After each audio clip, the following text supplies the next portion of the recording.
Ladies and gentlemen, welcome to OTS News. My name is Mean Marky D, Pile Driving Geeks.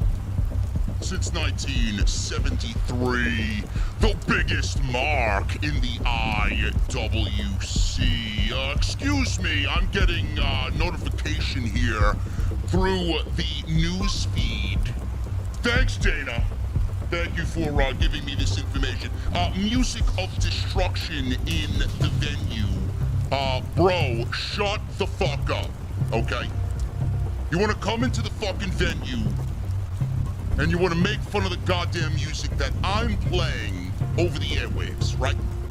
When JD has repeatedly said this is not the type of music that he personally listens to, and it's only available on the show because it's copyright-free music. If you got a fucking problem with that, man, you come fucking talk to me, and if you come talk to me, I'm knocking your fucking teeth down your throat, motherfucker. Get the fuck out of the venue!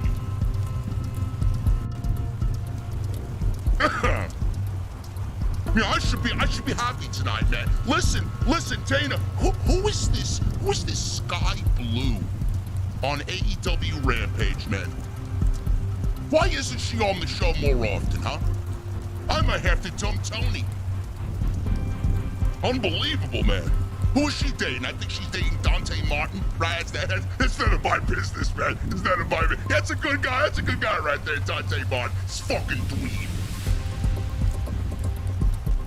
Vince McMahon, in other news, he has been deleted. Matt Hardy has deleted Vince McMahon. It wasn't really Matt Hardy, it was the Wall Street Journal. Yeah, man. Wall Street Journal got rid of Vince McMahon. Good. How long before Bruce Prichard is gone, huh? That's what I'm really waiting for. Anyway, JD is going to talk about all this tonight. Apparently, Gerald Briscoe has also showed everyone that he legitimately is a big cocksucker. We'll go over that tonight as well. JD's got you covered. And I got the music for you. Again, please, I need to ask. Don't ask me about who the band is. I am not at liberty to give out that information. Music of destruction may come after me, this fucking pussy. We can't have him upset now, you're right? Because he's the #1 VIP here, right? I got a banger coming up, ladies and gentlemen. Stay tuned.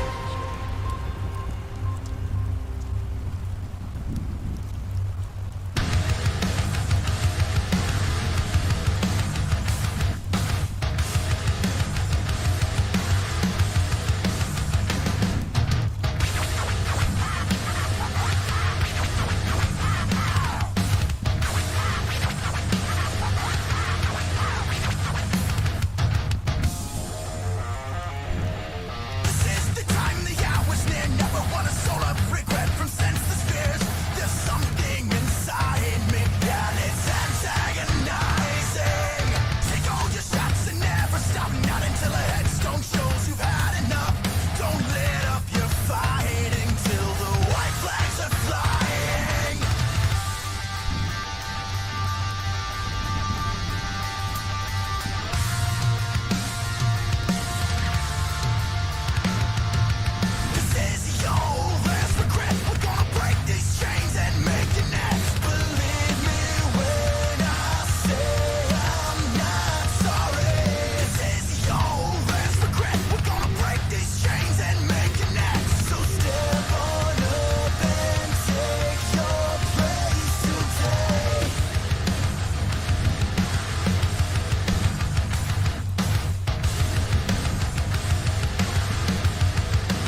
I'm not as excited as I was before, ladies and gentlemen. Still kind of excited, but the excitement has come down. Now it's back to business. It's back to business again, man.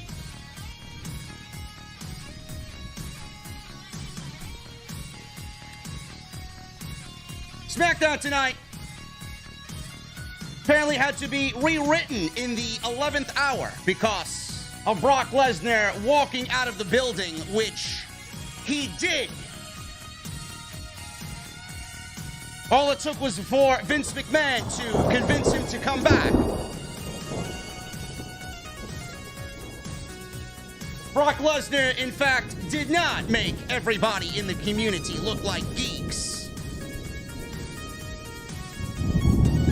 Brock Lesnar walked out tonight, show had to be rewritten. Listen, folks, I told you change wasn't going to happen overnight, man. We're not going to see change tonight. We're not going to see change on Monday. We're not going to see change at SummerSlam. We're not going to see change next week, or the week after that, or the week after that, or the week after that. The swamp needs to be drained completely. And the swamp cannot be drained with Bruce Prichard and Ed Koskey running the show tonight.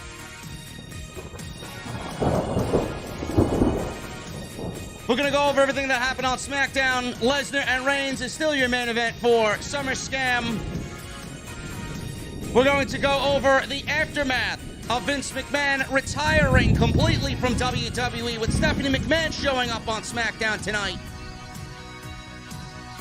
who basically did nothing.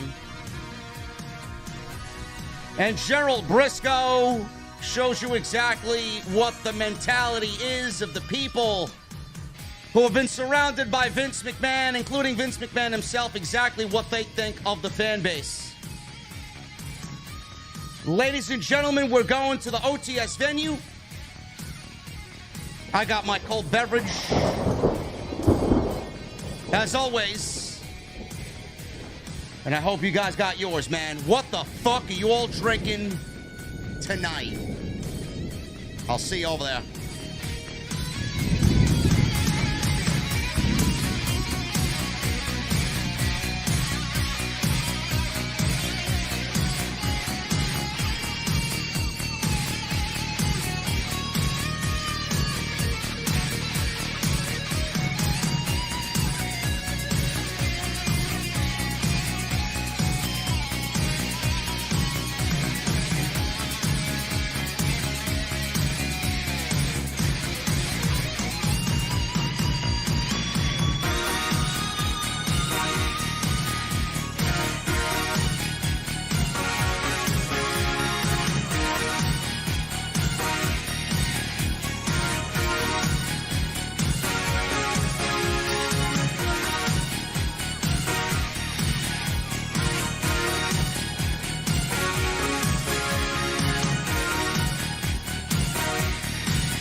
AEW successful? Why is Tony Khan running his promotion better than Vince McMahon and Bruce Prichard are running Monday night and Friday night? Long-term booking.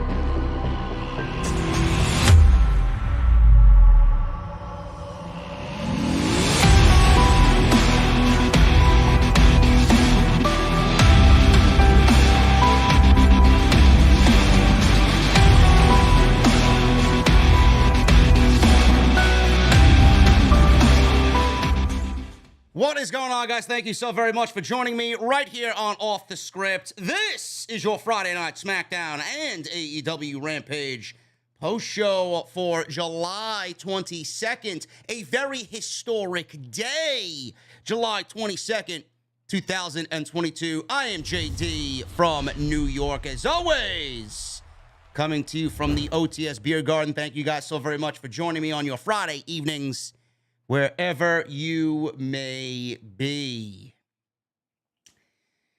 Man, all my excitement, man, earlier today went live. I was actually at the mall shopping, and I got the notification that Vince McMahon had retired.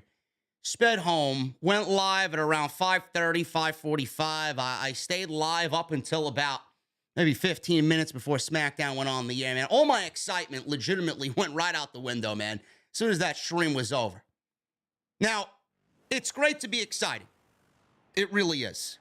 You know, you're excited at the moment, and you're excited about what happened today. Paul Levesque is the new head of talent relations. Again, he resumes the role that he had before. John Laurinaitis came in, and before they wiped the fucking slate clean with what Triple H did, wiped away his entire legacy, now he's back. John Laurinaitis is fired. And we have Vince McMahon on the same day that Paul Levesque was named head of talent relations once again. Vince McMahon retires at the age of 77, is no longer affiliated with the WWE. He is not a head of creative. He is not the CEO. He is not the boss that we all grew up with. He's gone. Vince McMahon is finished.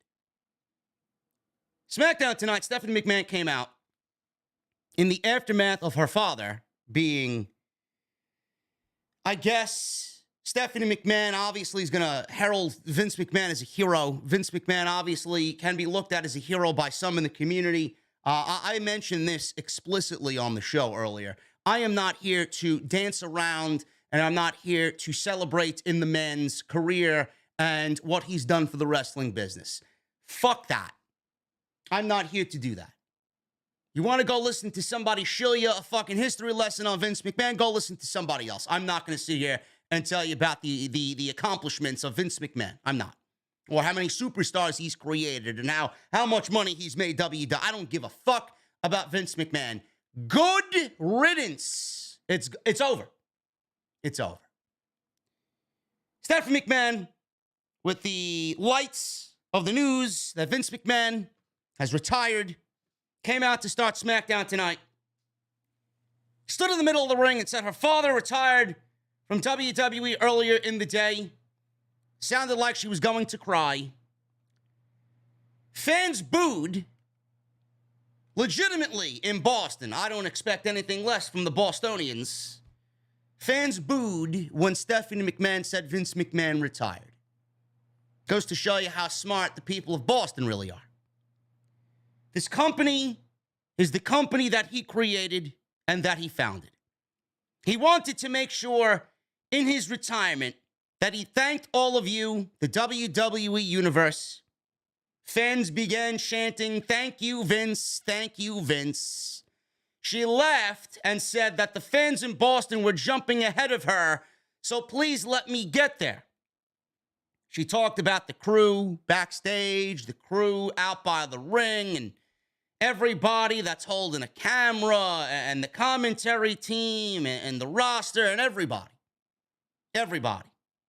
Even Michael Cole, I guess, she says. She said, since he took time to thank them, it's time to thank him. And she led the charge with a thank you, Vince chant in Boston.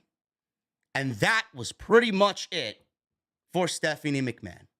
Short, sweet, to the point, nothing of note, nothing of interest. Thank you, Vince. Let's move on and do business as usual. That was it. There was nothing else to be said about Vince McMahon. They're going to keep it as that, and nothing more will be said about Vince. Vince McMahon retired earlier in the day. He announced his retirement. He's leaving WWE. He has nothing to do with the creative aspect anymore in World Wrestling Entertainment. He said on Twitter, at 77, it is time for me to retire. Thank you, WWE Universe. Then, now, forever, together. Hashtag WWE Hashtag thankful. He then put out a letter to the roster. Talking about everything and going over exactly why he made the decision to do what he did. And this was all a culmination of what PW Insider said was the last 7 to 10 days. So after the retirement, all this news started to come out about what Vince McMahon was doing and what led to this decision. And when this decision was decided upon, just to calm the mentality of the fucking geeks out there that still don't understand how great of a decision this is. Vince McMahon did not wake up today at 77 years old and claim to his family, you know, I think today, July 22nd, 2022 is a great day where I could just, say, walk away from WWE. I think I've had enough. I think I am going to retire. I'm going to sit on the beach. I'm going to put my feet in the sand, and I'm going to contemplate about that 20-something-year-old paralegal's tits. Vince McMahon didn't do that. Vince McMahon did not wake up today deciding to retire from World Wrestling Entertainment. Vince McMahon and the allegations that were brought against him, there was more on the way. Vince McMahon, he was in a world of shit. And the rumor going around was that the Wall Street Journal was going to unleash even more. So he walked away and thought that the best decision was to walk away, just cut ties completely with WWE, retire in every aspect of the company, and no longer become the focal point of the company, bringing embarrassment to the company and making the company look bad and ruining the image of WWE. He decided to walk away. PW Insider reported that Vince McMahon privately made this decision to step down about a week or so ago. One source said the final decision was made about 10 days ago. So Stephanie McMahon is now co-CEO with Nick Khan, who's also a co-CEO. Nick Khan in the company. How long has Nick Khan been in the company? 2 years, 3 years? And Nick Khan is already a CEO of the company. I am, I sit here amongst you all, and I know a lot of you have pretty much shared the same sentiment as me. Who was the whistleblower? Was it Stephanie? Was it Paul Levesque? Was it Nick Khan? Was it somebody else? Obviously, whoever is shilling this information to the Wall Street Journal obviously knows a lot of shit. So it's got to be somebody close to Vince McMahon. You know, I would not be shocked to find out that Nick Khan was the one who brought Vince McMahon down. I would not be shocked, Everybody's, it was his own daughter. No. It was Paul Levesque. It could have been Paul Levesque. He had every fucking reason to. But no, I don't think it was Paul Levesque either. If I had to take a guess, I'd say it was Nick Khan. Nick Khan wanted to control the company anyway. Nick Khan, he got rid of Shane, right? He got rid of Paul Levesque. They took over all of the operation down on NXT. Stephanie McMahon was out the door. The only one left was Vince McMahon. Now we got Vince McMahon, and now he's stuck with Stephanie. Now he's running the company with Stephanie McMahon as co-CEO of World Wrestling Entertainment. PW Insider noted how the announcement was timed for a Friday afternoon to kind of sway the negative fallout with the media and the shareholders of World Wrestling Entertainment. A small, close circle of people in the company knew ahead of time about the retirements. I'm sure Kevin Dunn and Stephanie McMahon and Bruce Prichard all knew, all of his glorified yes men circle. Small circle knew about what was going to be said today about the retirement announcement, and it sent shockwaves throughout the entire company, especially among longtime employees. Kevin Dunn and Bruce Prichard are reportedly the point of interest here about running WWE from this point on, and especially tonight at SmackDown. Tonight's SmackDown was written by Bruce Prichard and Ed Koskey and was overseen by Paul Levesque, is what was being reported. How long that lasts, I don't know. How long Bruce Prichard remains, I don't know. We'll talk about him in a little bit. Kevin Dunn and Bruce Prichard, they are the two people there that also need to get the fuck out. The swamp needs to be drained of those two as well. Both of them are absolutely in no way, shape, or form Stephanie or Paul Levesque people.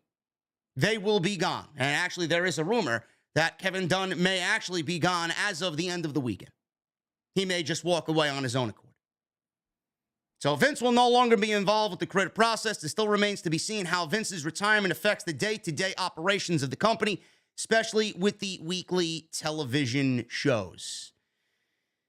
Now, as far as Kevin Dunn is concerned, I did read an article on the entire thing earlier in the day when we were live, and Kevin Dunn apparently is expected to leave the company. Kevin Dunn also is a very, very powerful man in the company. If Kevin Dunn doesn't like you, if you look at him the wrong way, if you don't get him some Arm & Hammer whitening toothpaste for Christmas and put it in his stocking stuffer, he will pretty much own you and bury you. And if you have anything negative to say about him, he is somebody that is looked upon that could easily ruin your career. Kevin Dunn is expected by many within WWE to leave the company following the departures of both Vince McMahon and John Laurinaitis. This is coming from Fightful Select. There are rampant and unconfirmed rumors floating around backstage at tonight's Friday Night SmackDown that Kevin Dunn could leave in the wake of Vince McMahon retiring. As it stands, these are unconfirmed rumors amongst talent backstage. Nothing is official right now. So he has been consistently ridiculed, as Kevin Dunn has, for his consistent and unnecessary camera cuts, to the extent that during SmackDown's debut on Fox in October 2019, the network reportedly took control over the quote-unquote Dunn-isms to provide a less jarring experience for the viewer. They have, however, since returned. Kevin Dunn has a job for life as long as Vince McMahon is there. Vince McMahon is no longer there. Apparently, Kevin Dunn's father saved the tape library back in the late 70s, early 80s, and apparently he would go on and bestow Kevin Dunn a life position in the company. Never anything ever happened to this man. Nothing. He was always safe in the midst of cuts, in the midst of all the firestorm. Kevin Dunn had a protective bubble around him, placed there by Vince McMahon. He promised Kevin Dunn's father that nothing would ever happen to him in any aspect as long as he is employed by World Wrestling Entertainment. Jon Moxley mentioned Kevin Dunn in his book. Jon Moxley, there were rumors of Kevin Dunn and you know, his power getting in the way of several people's pushes on TV, who he doesn't like, who he likes. I remember reading something about Kevin Dunn not liking Becky Lynch's accent, and then obviously you saw what had happened when she was a babyface, just on the cusp of breaking through. She would never make anything happen on TV because Kevin Dunn reportedly didn't like her accent. Now, that's obviously not the case now, but it goes to show you what the power of Kevin Dunn was actually capable of. And if he is gone, that is a blessing in itself. Vince McMahon, he did hold, or not Vince McMahon, but the company did hold, in the aftermath of Vince McMahon being announced as stepping down completely and retiring, there was a 5 p.m. meeting with the roster today. It was actually called an all-hands-on-deck meeting with employees this evening in WWE. And this was to simply address the news that Vince McMahon has retired from WWE.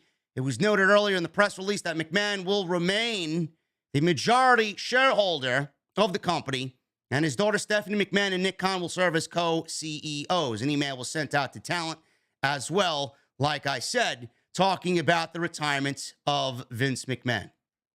The letter that Vince McMahon sent out to the roster reads as follows. As I approach 77 years old, OMG, am I really that old? Yes, you are. And you should have been gone 20 years ago. I feel like it's time for me to retire. Like I said, this is not something he woke up and looked himself in the mirror and thought, yeah, today's a good day. I think I'll retire from WWE. No. I've thoroughly enjoyed sharing my passion, my wisdom, and love of the business with you. No longer will you see the smiling, docile, level-headed, calm presence at Gorilla every week. Your dedication to WWE will ensure that our company will continue to grow and prosper. Our organization is nothing without you. You are WWE's only natural resource chosen to perform in front of a global audience. You are all WWE Global Ambassadors. Carry the WWE flag wherever you go. Wave it high and proud and bust your ass to be all that you can be as a person and as a performer. You know, everything kind of just lines up perfectly, man, with this entire Vince McMahon, you know, going into the Titus O'Neil fucking bizarre appearance on Monday, which led to Paul Levesque getting rehired back as head of talent relations. Everything this week, man, just flowed in such a way where now we see, looking back at it, as it connected all the dots to where we see everything as we see it now. Titus O'Neil came out on Monday talking about, you know, togetherness, and this is a place where, you know, nothing about religion is talked about, and all this. He was hyping up everything about WWE on Monday Night Raw. And, you know, I seen some people online, oh, Titus is from Tampa. WWE emanated Raw from Tampa, Florida on Monday. Oh, Titus is from Tampa. Oh, Titus is running for political office in Tampa. I'm sorry. When was Titus O'Neil last used on fucking television? When was Titus O'Neil ever brought out to television in the last couple of years? The last time I remember Titus being on television is that he tried to shake Vince McMahon's hand during a fucking presentation on national live television, and he got suspended for 6 months. That's the last time I remember seeing Titus on television. How many times has WWE been to Florida? Yet they didn't trot out Titus O'Neil. So give me this bullshit rhetoric online, and I'm going to throw one right back at you. Seriously. This was done, and I even said so on Twitter. This sounded like it was a deflection from what Vince McMahon had coming to him in the weeks to come following the allegations that have already been brought to the public spotlight. Who knows what would have been uncovered and what those people found and what they have yet to unleash on the public. So they sent out global ambassador, good guy, how can you hate Titus Catering, to calm the flames. It was all a political agenda.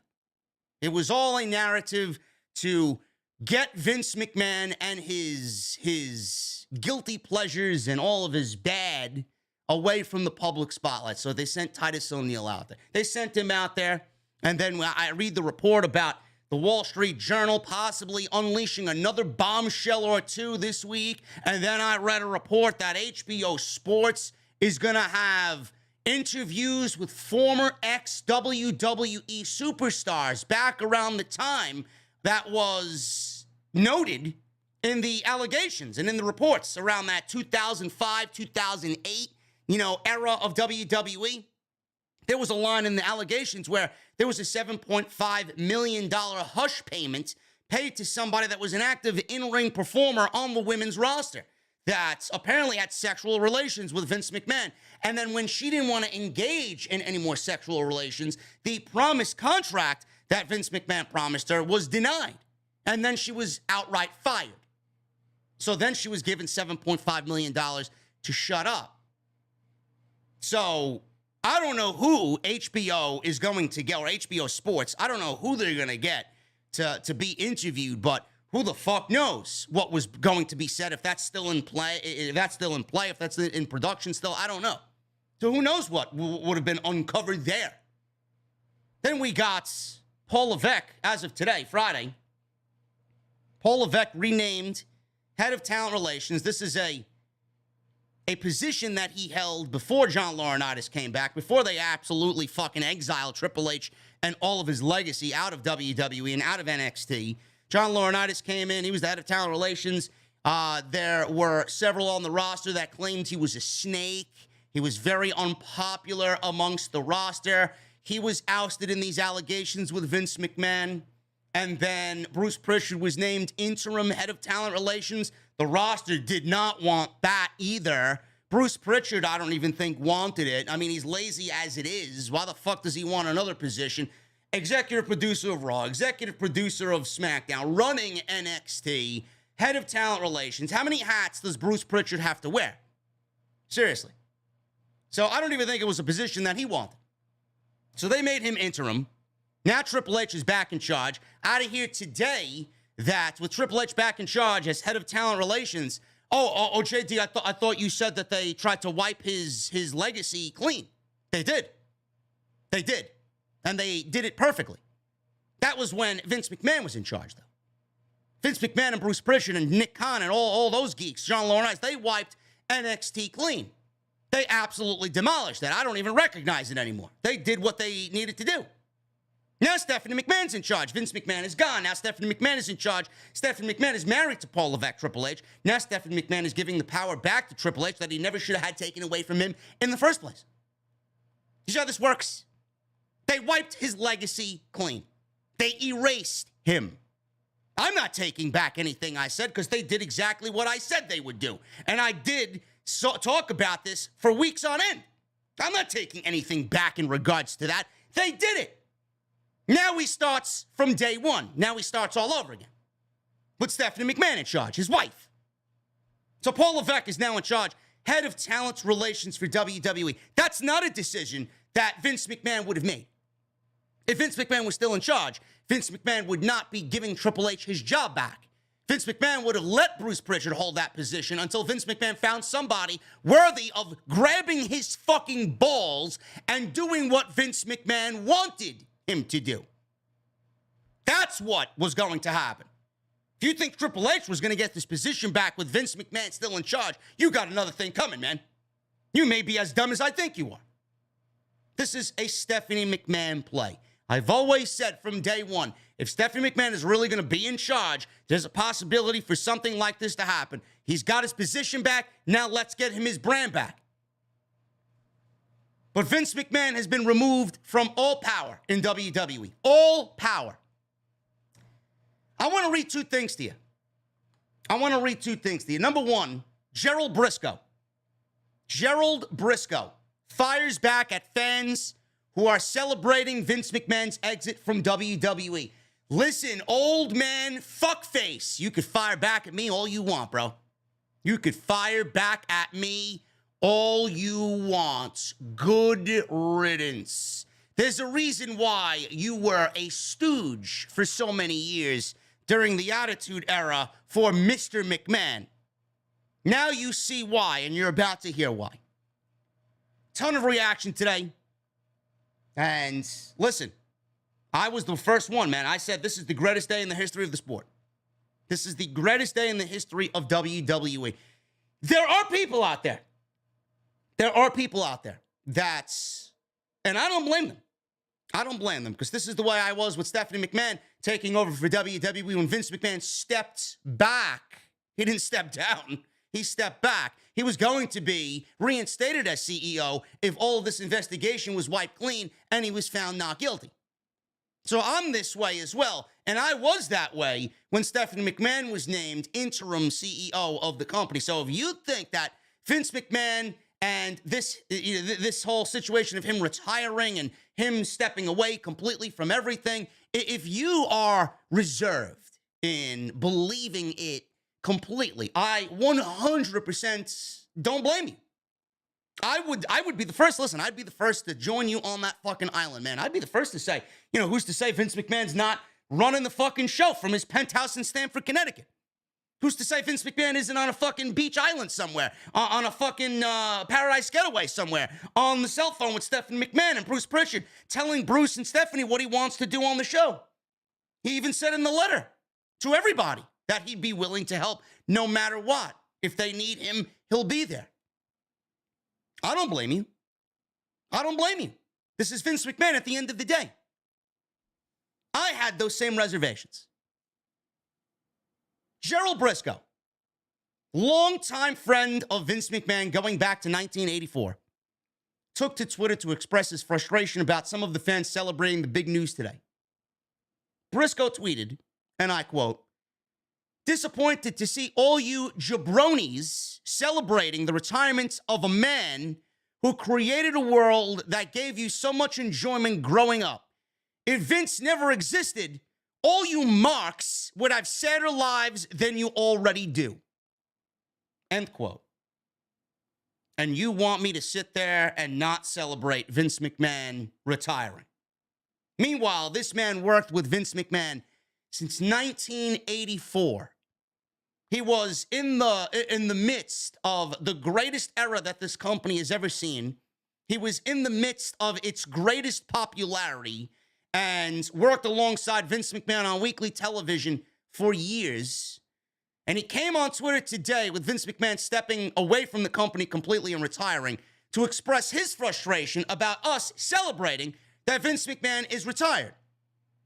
He called us all jabronis, and he called us all marks, and said that we would have sadder lives than you already do if Vince McMahon never existed. This is exactly what they think of us. This is exactly what Vince McMahon, Bruce Prichard, and all of them think about us. So why is it bad for me to lead the charge in celebrating and waving the fucking balloons and popping the fucking champagne when someone like Vince McMahon is fucking gone? Good.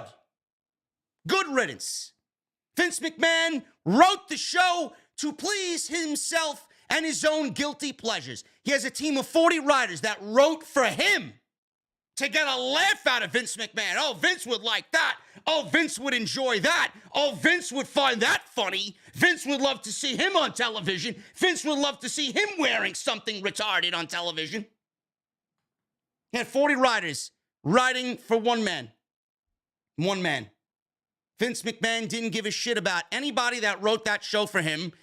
Constant rewrites, script being ripped up. Bruce Prichard made himself unavailable at all times.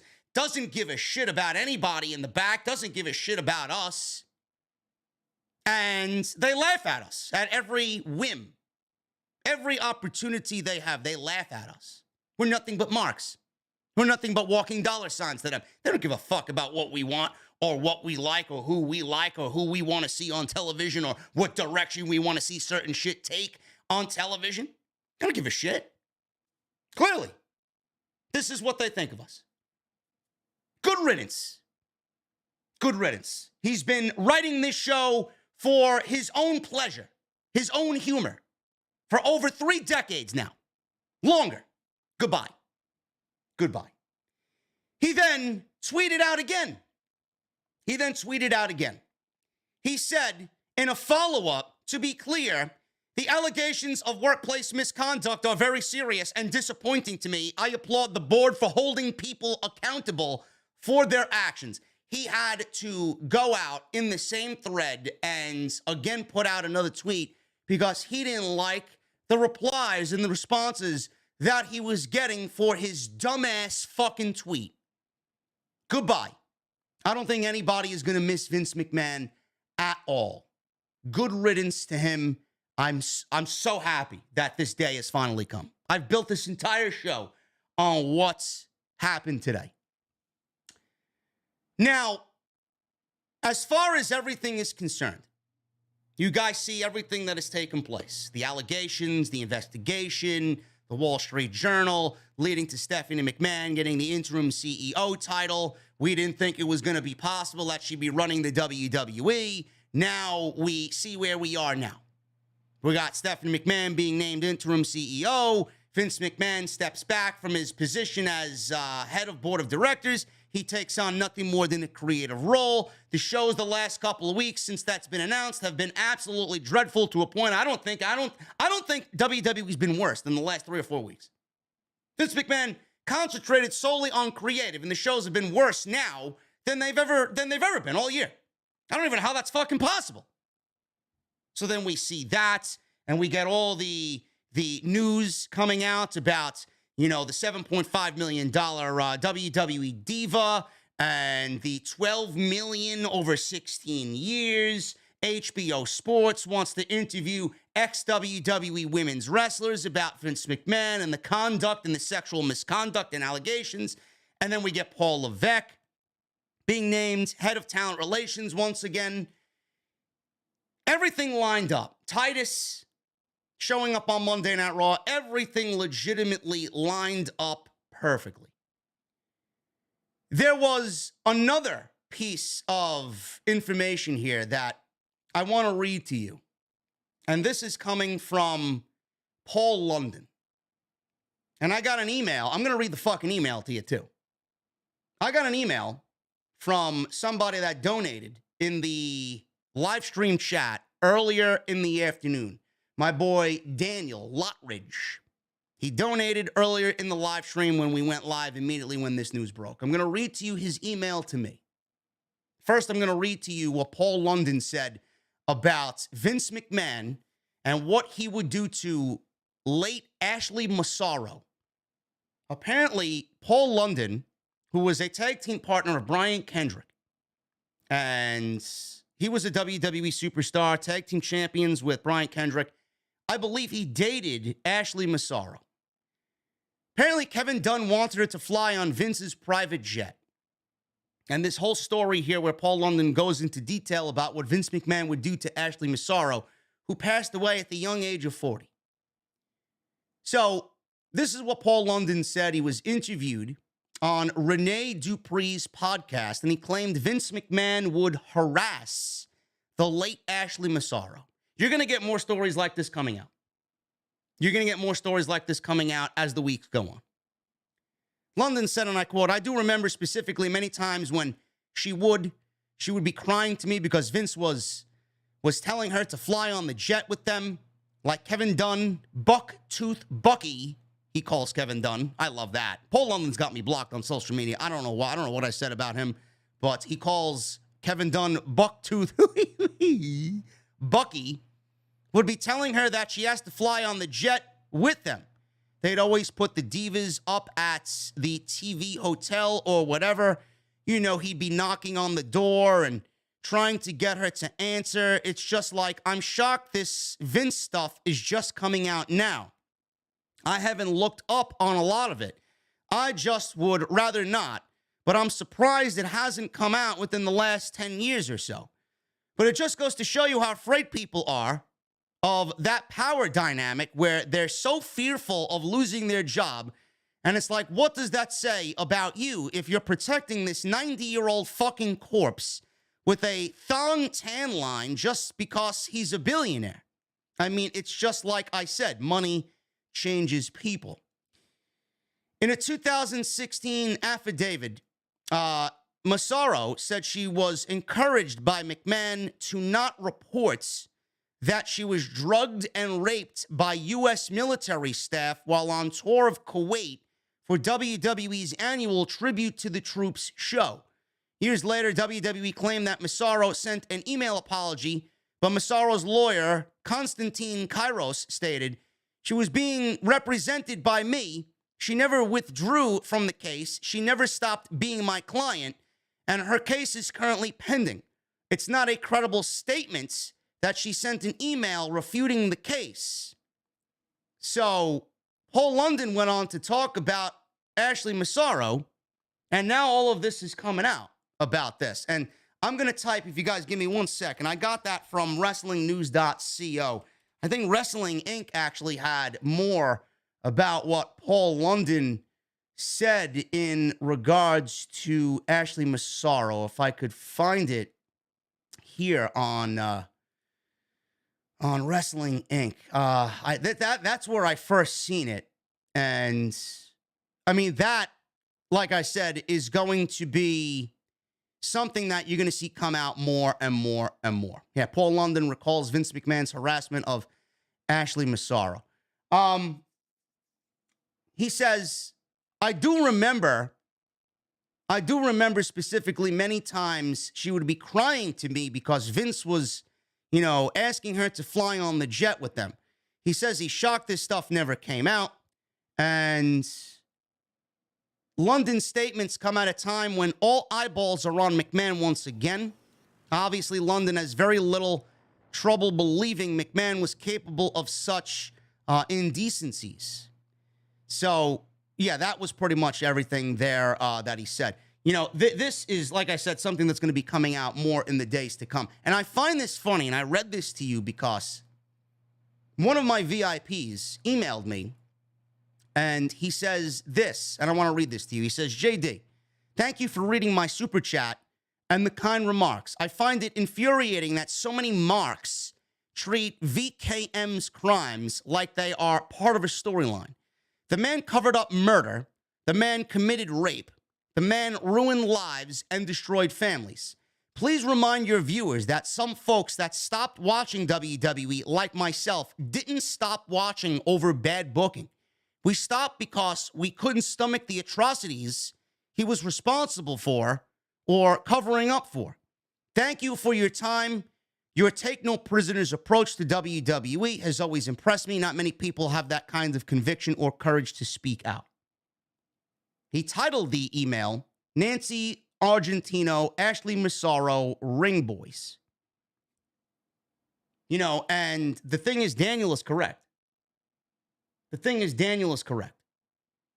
There's a lot of people out there that have not watched the product in many, many years because of the people right there, like Vince and Bruce and that old man guard, that old boys club. You know, all these glorified yes men. People like Daniel, there's a lot of people like Daniel, millions of people like Daniel, who don't watch this product anymore because of who was running the show. And I'm proud of him for putting his foot down. I can't even begin to tell you already how many people have come to me claiming, you know, JDA may start watching WWE again. My boy Jesse. Jesse's one of my best friends. Jesse texted me, he tweeted out. He tweeted out to public. He purchased or repurchased Peacock again. How many people canceled their Peacock subscriptions? How many people canceled your WWE Network subscriptions when NXT went under? What was the time? What was the one moment for you guys that made you decide, I'm done? Was it the constant back and forth, illogical, fucking terrible Monday night, Friday night booking? Are you like Daniel, where you just could not support the company anymore for somebody like Vince McMahon to remain in power and have the power that he has, the billionaire that he is, covering up murder, committing rape, ruining lives, destroying families? Are you like Daniel? Was it NXT 2.0 that broke the camel's back for you? Was it AEW starting up? Finally, you guys got real professional wrestling. And you don't need WWE anymore. What was it for you? What was it? I, unfortunately, have made this my living. I still love every aspect of pro wrestling. I love WWE. I'll get into that a little bit later. I love WWE. I want nothing more than WWE to be the way it needs to be. I want the right people in charge. I want change. I've been the leader of change. I feel like I'm fucking falling on deaf ears most weeks. Everybody takes my criticisms to be negative. I'm not negative for the sake of being negative. I don't want to come on here and be negative. I have nothing but negativity because that's what the product gives back to me. So I make light of it. I make fun of it. I make the show as entertaining as I can. I give you guys a little bit of an amped up persona on here. I want to be funny, but also enjoy what the fuck I'm watching. I know a lot of people have a lot of different reasons why they stopped watching the show. Jesse's reason was AEW. Daniel's reason was, I'm not supporting a company that's led by Vince McMahon, who's done all these heinous things. It may be NXT 2.0 for some of you. I don't know. So what happens next? Vince McMahon's gone. Stephanie McMahon is now co-CEO with Nick Khan. Vince McMahon is now out of creative. Vince McMahon no longer has the stranglehold on creative like we have seen for decades. You know, I'm going to quote, I believe Jason Solomonster has mentioned this, and I'm a huge Walking Dead fan. I've watched from season 1 all the way to where we are right now in the final third of the last season. We got 8 episodes left to go. I loved every bit of The Walking Dead, even when people stopped watching the show. I loved everything about it. I'm just a big storyline guy. I found enjoyment in everything, even the slow seasons. But I understand why people stop watching the show.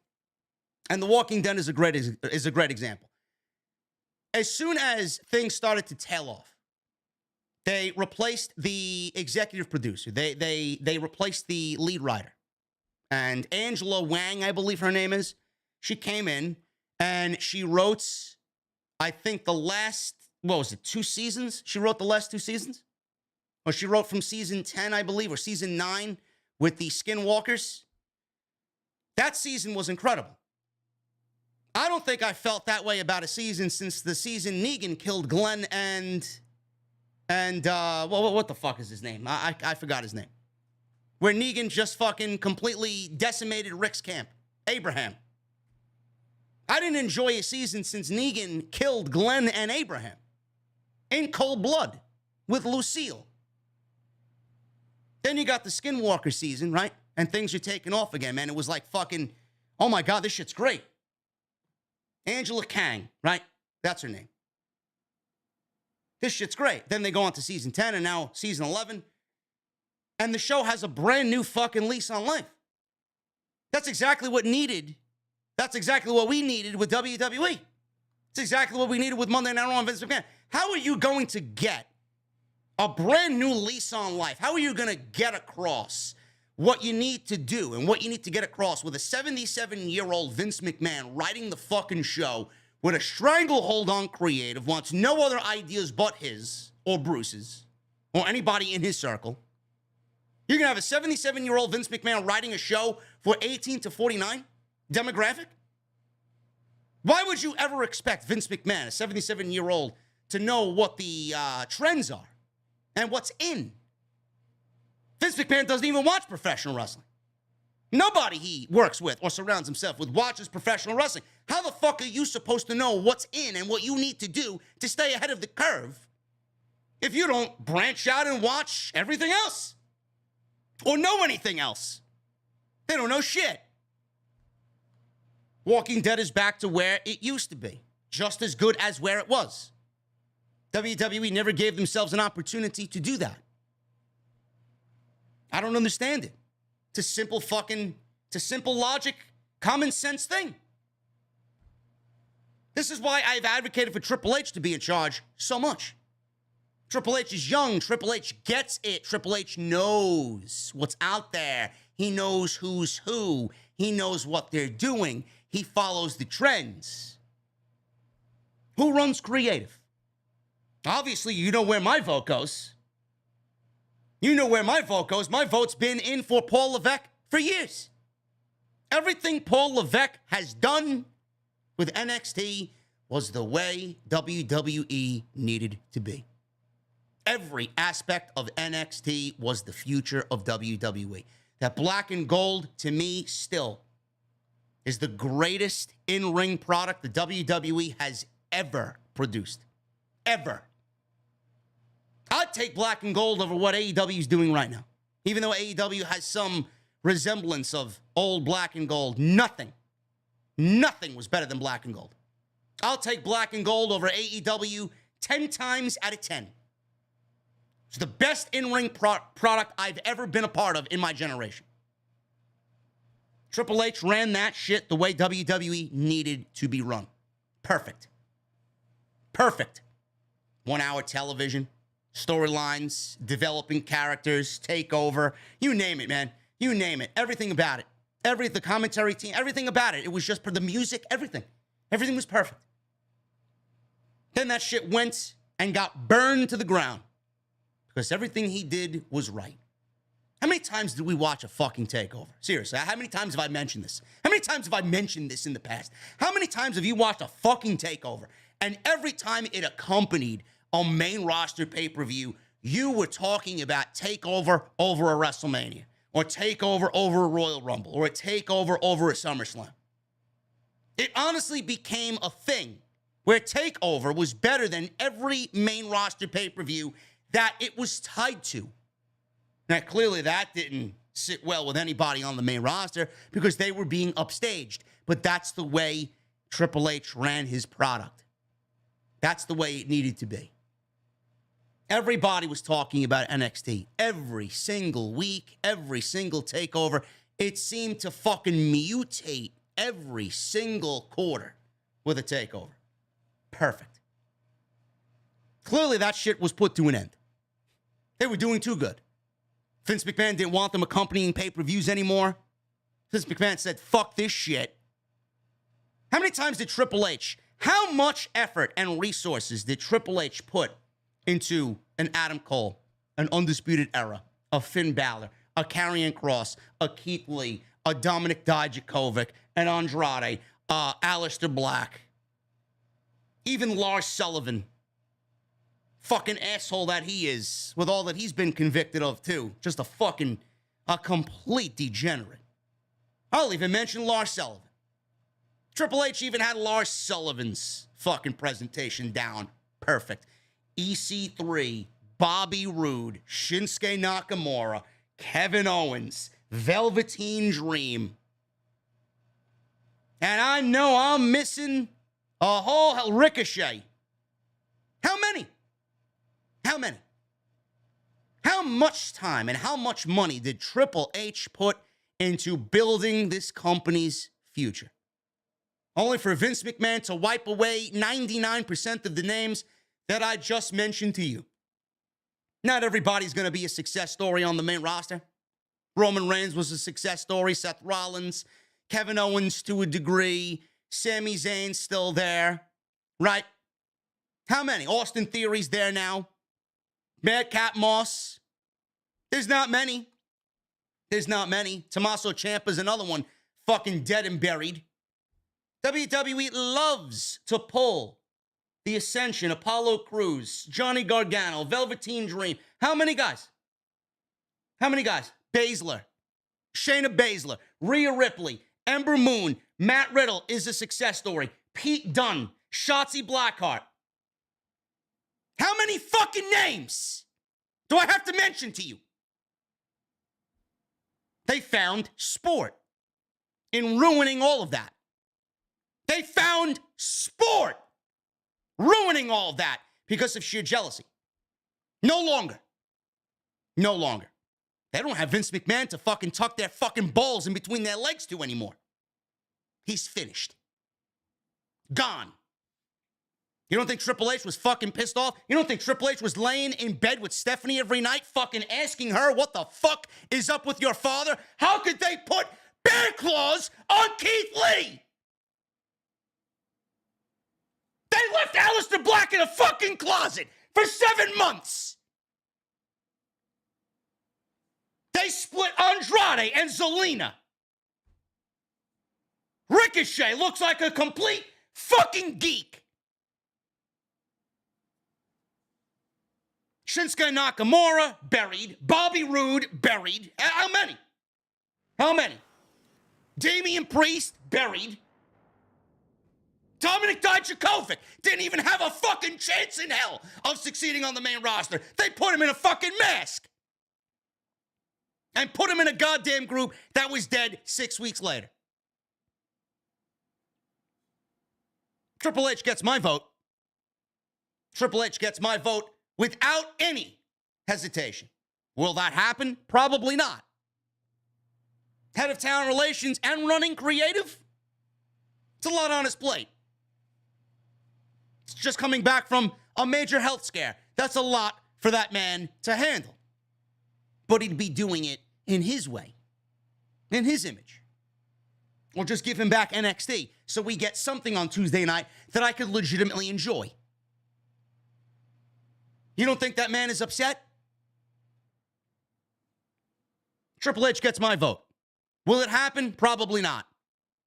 But whoever it is, it will be hand-chosen by Stephanie McMahon. Bruce Prichard is as good as gone. The next celebration we have when we make ourselves a nice cold beverage is when Bruce Prichard gets fired. Nothing will change with Bruce Prichard there. Nothing will change. This man knows his days are numbered. As long as Bruce Prichard is there, it's as if Vince McMahon never retired. So as long as he's there right now, there will be no change. But I'm here to tell you with 100% fact and confirmation that Bruce Prichard is not a Stephanie McMahon or Paul Levesque guy. He's as good as gone. He'll be where John Laurinaitis is, fired. That's the day we all await. When that day comes, then we could really celebrate. Ed Koskey, goodbye. Get him out. Every single fucking one of them. Get him out. They all sicken me to no end. Kevin Dunn, get him out. Bruce is not running the show. Bruce is not running the show. He will not be running NXT as well. He'll be gone from there too. So who's going to run the show? Paul Heyman? I'd like to see Paul Heyman run it. In fact, Paul Heyman, to be quite honest with you, he never really even got a shot because with Paul Heyman as the executive director all those years ago, he was only put in that position because Vince McMahon, when shit goes down south, when shit gets fucked up, they can't blame Vince. This was before Bruce Prichard was put in charge. They can't blame Vince. Vince McMahon, you got to know how Vince McMahon operates. He always surrounds himself with fall men. Fall men. Paul Heyman was a fall guy. Eric Bischoff was a fall guy. Johnny Laurinaitis was a fall guy. Right?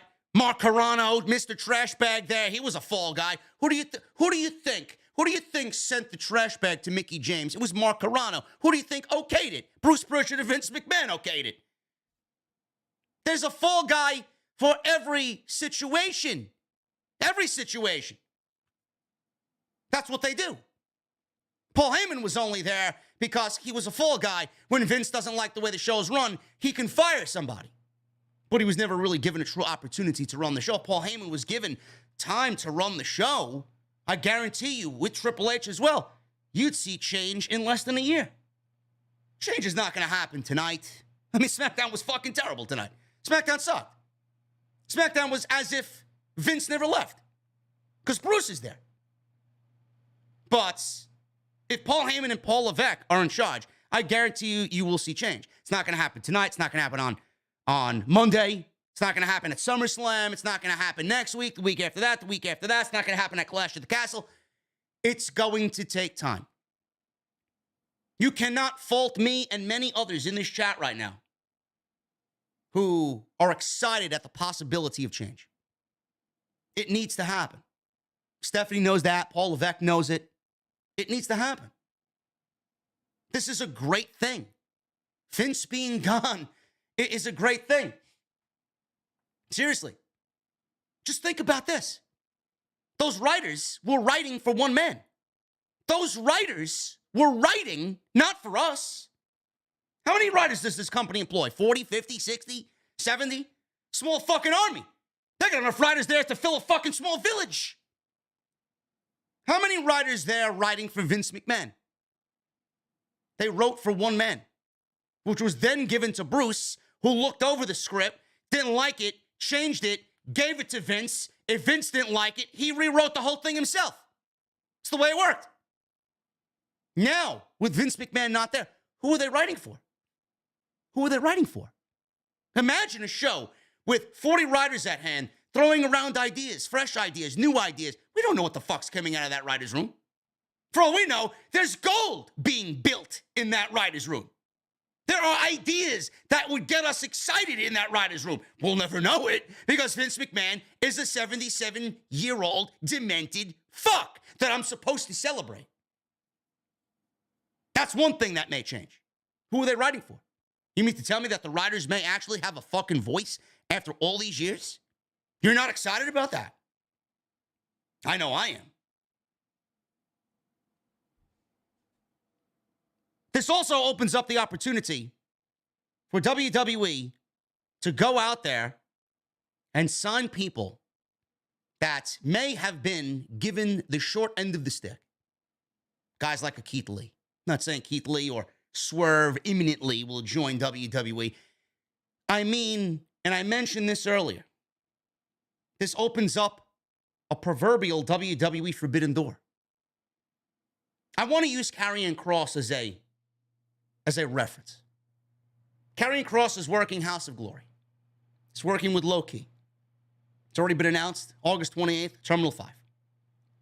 Karrion Kross is not signed with AEW. I don't know anything. I don't have any inside sources. I don't talk to anybody. I don't know anything about what Hog has been told or management at Hog. I don't talk to anybody that Kross knows about Kross or his personal dwellings. But I'm using him as a reference. Who's to say, with Karrion Kross, Killer Kross, not signing with WWE, Who's to say that Triple H doesn't give him a call back? You all know what Killer Cross was put through, right? They made him into fucking Super Shredder.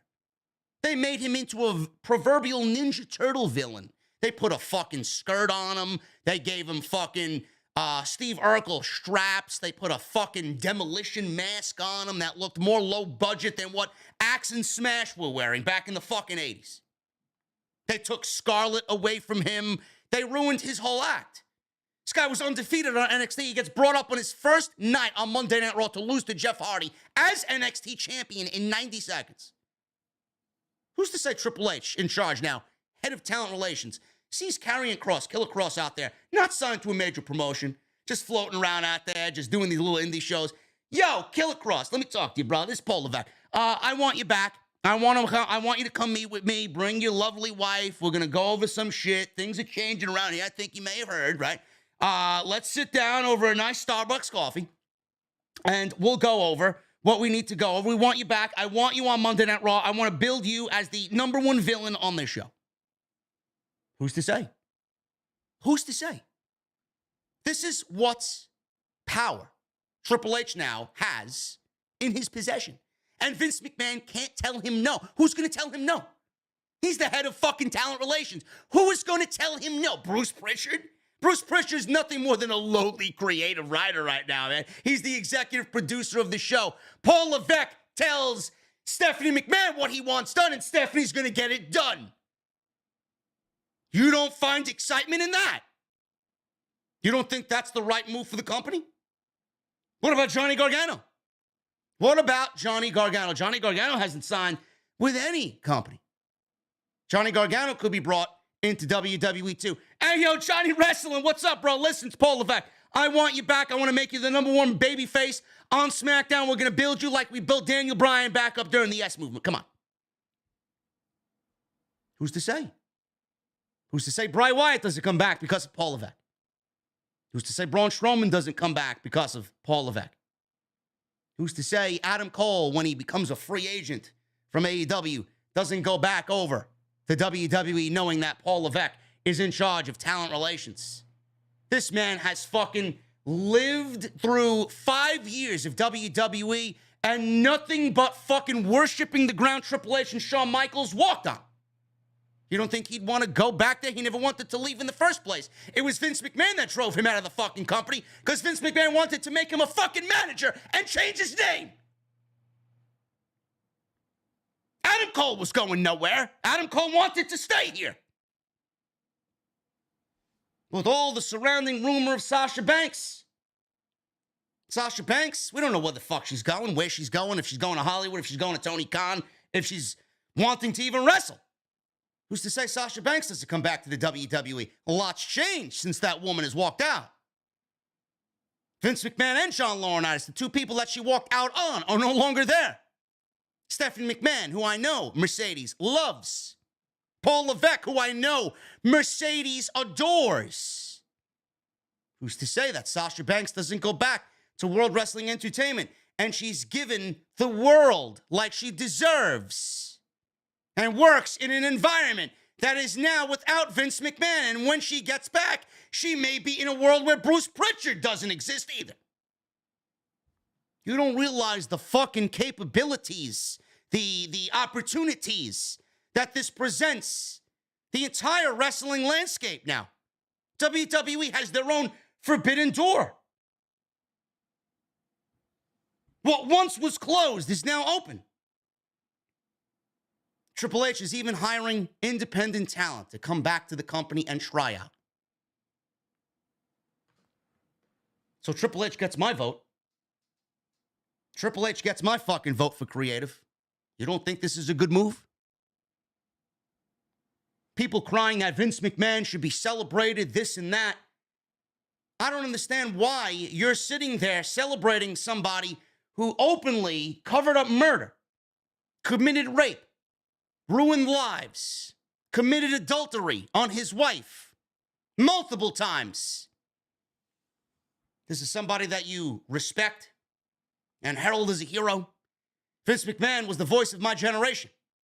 Vince McMahon was the voice of my childhood, along with Gorilla Monsoon, Bobby the Brain Heenan, and Jim Ross. I owe Vince McMahon a lot, just like everybody else. Without Vince McMahon, I'm not here. Without Vince McMahon, our childhood is not as exciting as it was. Probably would have saved my parents a lot of money. But without Vince McMahon, none of this exists. I get it. I get it.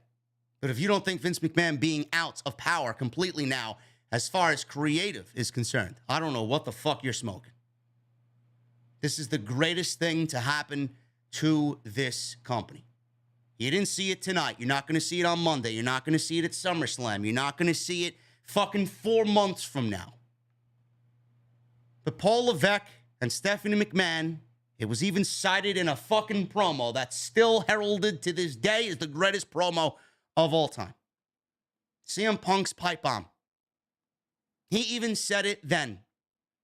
I would think that this company is better off dead. Or this company would be better off with Vince McMahon dead. But it's only going to be taken over by his stupid daughter and his doofus son-in-law. And the rest of his stupid family. Man, how those words ring true today. People call me Nostradamus. Phil Brooks obviously had a fucking crystal ball before he went out in front of that Las Vegas crowd. Triple H running creative. Paul Heyman running creative. Bruce Prichard right now is running creative. That will not be for long. Things will change. Just give it time. Just give it time. The other big story tonight was Brock Lesnar. Social media is full of just unintelligent people who should have their fucking phones taken and destroyed in front of them geeks. The other big story today was Brock Lesnar. Brock Lesnar returned to SmackDown tonight. He appeared at the end of SmackDown after what was being reported. Brock Lesnar walked out of the building. There were reports going around. Brian Alvarez added that Lesnar said something along the lines of, "If Vince is gone, then I am gone," and walked out of the company. Walked out of the TD Garden in Boston, Massachusetts. Now, obviously, that is a detriment to WWE because they're building Brock Lesnar up for Roman Reigns at SummerSlam. In a match nobody really gives a shit about, but that is their main selling point for SummerSlam. As soon as this happened and this was reported, there was news that Bill Goldberg was being called up and that Bill Goldberg, exclusively by Cultaholic, was being reported as the number one choice right now as far as replacement goes for Brock Lesnar to go one-on-one against Roman Reigns. If that was the case, I think people would be canceling their fucking Peacock subscriptions. What a terrible, terrible idea. Why would anybody ever think that's the right idea to do? Are you fucking kidding me? Brock Lesnar being replaced by Bill Goldberg? So obviously, people on social media were making the correlation because Lesnar had not shown up at the 9 o'clock hour. I was guilty of this as well. I'm like, well, it's 9 o'clock already. I have yet to hear that Brock Lesnar is unprofessional. They were quick to call Sasha Banks and Naomi unprofessional, right? For missing a stupid, nonsensical Monday Night Raw 6-woman six-pack challenge. No, but Brock Lesnar gets away scot-free. Brock Lesnar walked out of the TD Garden in the midst of a SummerSlam build for the Universal WWE title. But no, but he gets away scot-free. It's all right for Lesnar to be unprofessional, though, right? So clearly Alvarez and Sapp, all of them confirmed that Lesnar was not a part of the line sheet. Lesnar was not written into the script. The script was rewritten without Brock Lesnar in it. Reportedly, Vince McMahon, he called Brock Lesnar up and told Brock Lesnar, if you walk out of WWE, you're walking out on me. WWE tried to convince Brock Lesnar to come back to the TD Garden. Vince McMahon reportedly, I don't know if that's true or not. This is what I'm hearing from other sources. Reportedly, Vince McMahon convinced Brock Lesnar to come back. Maybe Paul Heyman tried to convince Brock Lesnar to come back. I don't know why he walked out in the first place. But it sounded like Brock Lesnar is not going to be fucking coddled like a little baby anymore because Vince McMahon is not there. It goes to show you, again, and this is not a good thing, it goes to show you who Vince McMahon absolutely protected and who he did not. where his best interests were and where his interests were not. The fact that Brock Lesnar walked out with the news of Vince McMahon retiring, he walked out of the company and did not want to do anything because Vince McMahon was not there, that does not bode well for Brock Lesnar's professionalism. And I'm here to tell you right now, with that attitude, I don't give a fuck if Brock Lesnar ever comes back. In fact, I'd be better off without Brock Lesnar on my television. What does he add to my television? There's nothing that Brock Lesnar hasn't done. So what am I missing? He's wrestled everybody and anybody. What am I missing? If he wants to go, let him go. He only gives a shit about the money anyway. So then it got people talking about, oh, why is it Goldberg? Why do we need Bill Goldberg to replace Brock Lesnar? They could do anything. I've heard everything from AJ Styles to Seth Rollins to Matt Riddle to Rollins and Riddle, Bobby Lashley, Bray Wyatt, Braun Breaker, you name it. You name it. Now, any of those ideas would be better than Goldberg. But some of those ideas just don't work. WWE could have easily added Riddle and Rollins to the main event of SummerSlam and do a triple threat match. Or just Rollins. Could have did Rollins and Reigns. Could have added Riddle as well. But there is, I don't know how many people know this, with Matt Riddle losing to Roman Reigns, Matt Riddle can't get another championship match with Roman Reigns while Roman Reigns is champion. He can't get another title shot while Roman Reigns is holding the belts. So that idea needs to be thrown out the window. That can't happen. That can't happen. AJ Styles is another one, right? They could have did a one-off match. It was easy for you to do Brock Lesnar. What's the difference? Do AJ Styles. Kevin Owens is another one. You could have did Kevin Owens. None of these guys have fucking matches at the pay-per-view. Edge is another one, right? Edge could come back and go after Roman Reigns and then focus on the Judgment Day after he wrestles Roman Reigns. Bobby Lashley. Could have even done Austin Theory. He could have even done Austin Theory tonight. Or at SummerSlam, rather. Have him cash in the briefcase. I said this earlier. Don't you think, instead of Austin Theory being a sniveling fucking prick heel, don't you think Austin Theory cashing in the way Heyman told him to, expressed to him, cash in, let's get a one-on-one match, let's do this thing in the big spotlight in the main event. Don't you think that Austin Theory cashing in like a fucking man and having a 25-minute match at SummerSlam with Roman Reigns, don't you think that put him over more? It would put him over to me. It would put him over to me more instead of him cashing in and failing for a championship he's not ready to win now. WWE could have done anything. Bray Wyatt could have given the money you were going to give Goldberg to Bray Wyatt to come back. Just give Goldberg the fucking, just get him out of here. Fuck you talking about Goldberg for? Give the money to Wyatt, bring him back, have him beat Roman at SummerSlam. That's what I call a reset.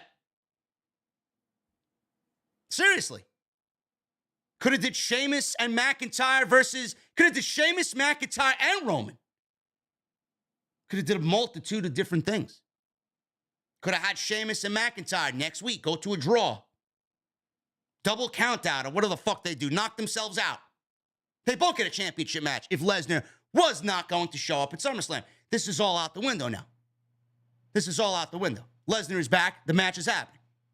He showed up at the end of SmackDown tonight, F5 Austin Theory once, and then again on the briefcase, and beat the piss out of him with the briefcase. And he closed SmackDown. So the report about Lesnar is now null and void.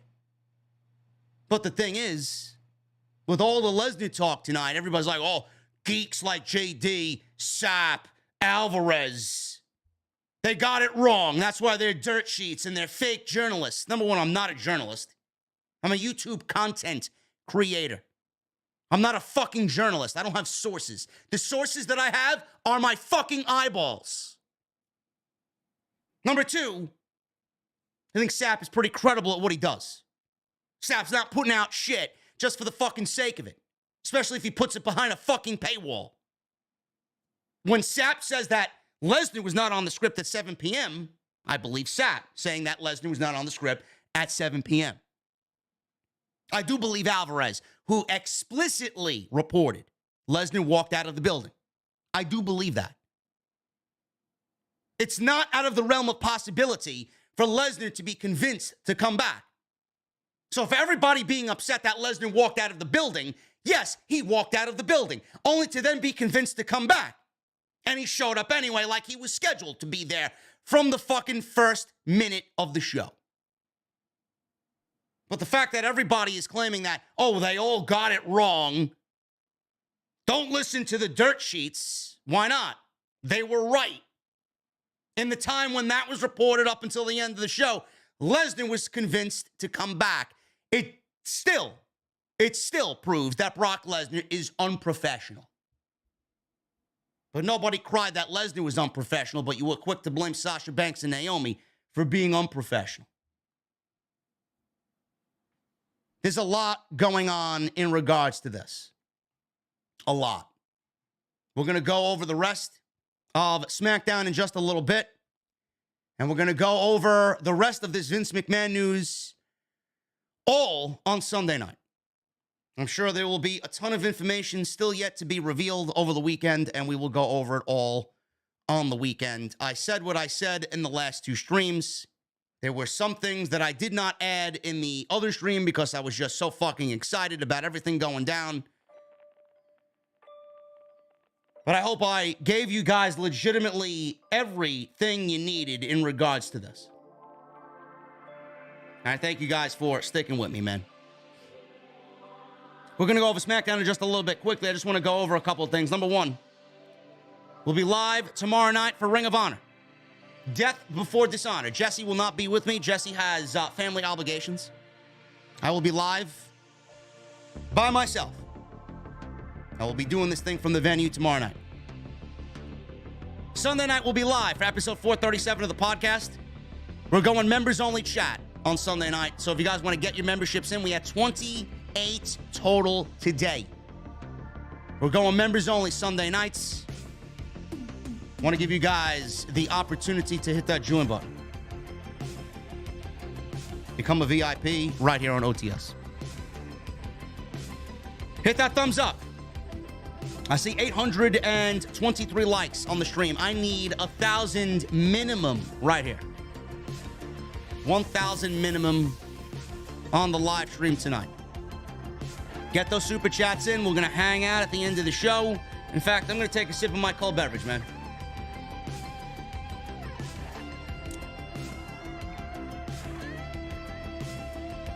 What's going on in the chat? Get her the fuck out. Who are you talking about? Let me do it. Melissa, what is she saying?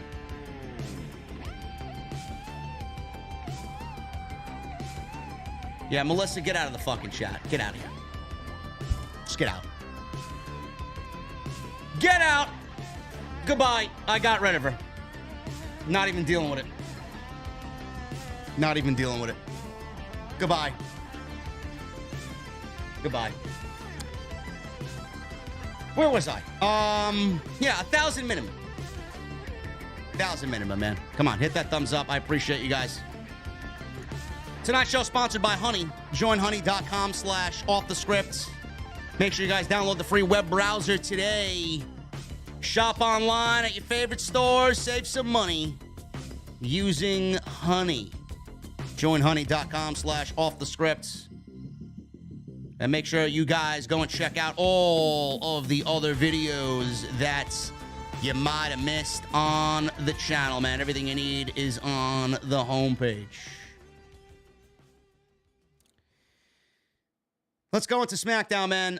We went over Stephanie McMahon.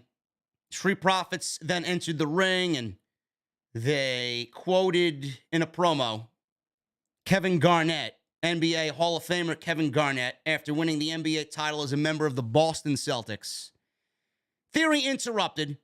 He walked towards the ring and said he was going to regain the United States title from Bobby Lashley and then cash in and become the new undisputed WWE champion. He says it doesn't matter if it's Brock Lesnar or Roman Reigns. It will not matter. He was interrupted then by the Usos.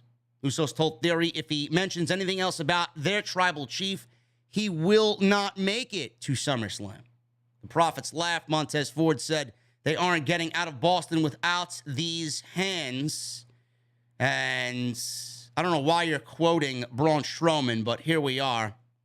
You know, I was thinking, you know, with Vince McMahon and him retiring today and Bruce Prichard seemingly, hopefully, keeping my fingers crossed, hopefully on his way out as well.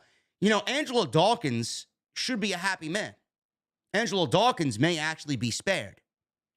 Because if Montez Ford goes solo, Angelo Dawkins, undoubtedly, if Vince McMahon was in charge and Bruce Prichard was still in charge and that team was still in charge, Angelo Dawkins would have been given his termination papers. So he may be as fucking relieved as anybody else after today's news. So they attacked the Usos, the Profits. Usos, in theory, outnumbered the Profits. Madcap Moss charged out for the save, took the Usos down. He was then beaten down. The Profits recovered, brawled with them, eventually clearing the ring, and we got a setup for the main event tonight. It was going to be a six-man tag with the Usos teaming with Austin Theory against Madcap and the Street Profits. Typical Bruce Prichard booking. They went to Michael Cole and Pat McAfee on camera, who narrated a video on Gunther shopping Ludwig Kaiser after losing to Shinsuke Nakamura. Nakamura made his ring entrance. McAfee stood on the top of the announce desk dancing like he usually does for Nakamura. Cole asked McAfee, what if Ludwig loses again to Nakamura? So this was the story of the match. So we got a one-on-one match here with Shinsuke Nakamura and Ludwig Kaiser. I would assume if Nakamura beats Ludwig, he gets an Intercontinental Championship match at SummerSlam. So Kaiser and Nakamura, they work pretty well together. Kaiser's very good. Marcel Bartel, very good. Nakamura could be good if they, you know, loosen the fucking grip on what he can do in the ring. So this was pretty much about Gunther on the outside yelling at Bartel. Okay, after losing last week and shopping his chest into a fucking oblivion, Gunther is now upset that Ludwig is making him look bad. That's the story here. So Kaiser had the early advantage here. He was beating down Nakamura. Nakamura fought back, hit a knee. Kaiser recovered after Gunther started yelling at him. Kaiser then hit a running knee of his own for a near fall. Fans broke out into a little Nakamura chant. Nakamura hit a running knee, and a lot of knees here. Running knee in the corner, sending Kaiser out to the floor. Gunther started yelling at Kaiser again to get up and motivate him. Kaiser grabbed Nakamura's leg, dropped him on the ring apron. He then sent Nakamura into the ring steps. Kaiser was in control. Nakamura recovered, caught Kaiser with an enziguri, followed up with a running knee and a sliding German suplex using the ropes like he usually does. Kaiser rolled to the outside. Gunther continued to yell at him. Nakamura then threw Kaiser back in the ring, but Gunther got in his face. Kaiser caught Nakamura with a small package off this brief distraction. Nakamura took control of the match and set up for the Kinshasa. Gunther caused a distraction. Again, Kaiser rolled him up. Did not get the job done. I thought this was definitely going to Nakamura after this second interference. Did not get the job done. The finish actually came when Kaiser sent Nakamura into the ropes. Referee's back was turned. Gunther punched Nakamura in the face, and Kaiser hit a DDT for the win. Kaiser gets the win with the help of Gunther on the outside. After the match was over, Kaiser expected praise because he didn't realize that Gunther helped him win. Gunther gave him another hard chop in the chest and started yelling at him again, even though he won the match. But he won the match with the help of Gunther. Now, I don't know what they're doing with Gunther and Ludwig Kaiser. This is creative malpractice if WWE breaks these two up. They already broke up Imperium. That was bad move number one. Imperium, to me, was one of Triple H's best creative ideas. I thought Fabian Eichner and Marcel Bartel and Walter were fan-fucking-tastic together. I thought Imperium was easily the best tag team in all of WWE. The work rate by both of them, the look of both of them was fucking great. How you call two guys up and not the other, arguably you could make a case for fucking Fabian Eichner being the best of all three with what that man can do in the ring. Why you would break these two up, I don't know. I just have a feeling that these two are going to be broken up. I don't know why you would do that. If Gunther is broken up from Ludwig, Ludwig is fucked. Ludwig is not getting over on his own. Ludwig is going nowhere as a solo act. You're basically giving him a roster spot, and none of it will matter. They are gold together. Ludwig announcing for Gunther the way he does in the intro, in the entrance, is great. Why would you take him away from Gunther? That's where I feel like they're going with this. I don't understand why you would even contemplate that. What is with these fucking people breaking up goddamn fucking teams? I don't get it. Walter does not have the best promo ability. He doesn't. He's very short-sighted. He's very just, 4 or 5 words. That's it. Ludwig at least can speak for him and make him look like a bigger monster. I don't see how they don't see that. I hope that's not the case. Now, I thought Nakamura was going to win here. I thought we were getting definitely, especially with the report that we just saw this week, WWE's very unhappy with SummerSlam. I thought Ludwig was going to lose this match and Nakamura was going to get the title match against Gunther at SummerSlam, which I would have been all for. But no. Maybe we still get it. Maybe something happens next week where they do the match again and Shinsuke gets a match at SummerSlam against Gunther. I don't know. We'll see what happens. But I hope to God that they don't break these two up. I think that would be creative malpractice. Ronda Rousey and Liv Morgan have a face-to-face segment. This was not good. This was not good at all. Kayla interviewed Rousey and Liv Morgan. And they put lapel mics on both women right before the commercial break. And we get back from commercial break, and Kayla Braxton is holding a microphone in their face. But if you're rigging them with lapel mics, why do we need Kayla Braxton to throw another microphone in her face? Or in their face? I didn't understand that. So Rousey told Kayla to leave. So Kayla left. And Ronda Rousey. She's over there telling Liv Morgan she's a breath of fresh air, but she's going to beat her at SummerSlam. She said when she beats her at SummerSlam, she'll expect her to shake her hand the same way she shook her hand at Money in the Bank. Liv said she can't look in her eyes and say she's going to beat her because she's better than her, but she wants it, she loves it, and she needs it more than Ronda. So when I beat you at SummerSlam again, I promise you I'll make sure to shake your hand. Rousey said everybody loves her because of her passion, except me. Now, I don't know what she meant by that, but according to the reports, Ronda Rousey apparently advocated for Liv Morgan to win the championship because she is passionate about the women's division. So I don't know why that line was said there. Everybody loves your passion except me. You know what I hope that except me means? Ronda's going heel at SummerSlam. I seriously hope so. It's the only way they salvage Ronda Rousey in this entire thing. Ronda Rousey needs to go heel. No doubt about it. Michael Cole and Pat McAfee were at ringside. All of a sudden, we see Happy Corbin attacking Pat McAfee. Corbin left. McAfee stood and chased him down. Corbin fled backstage. The camera followed Corbin and McAfee brawling in Gorilla. I don't know who was at Gorilla. I was very curious to see who the fuck was at the Gorilla position. I didn't see anybody. Let me know if you guys saw anybody there. Vince McMahon's usually there. We never usually see who's there when Vince was there. It was so quick, I missed it. Adam Pearce and other producers got between them. It got out of hand. It was a nice little fun brawl. Nice little sell for the SummerSlam match between these two.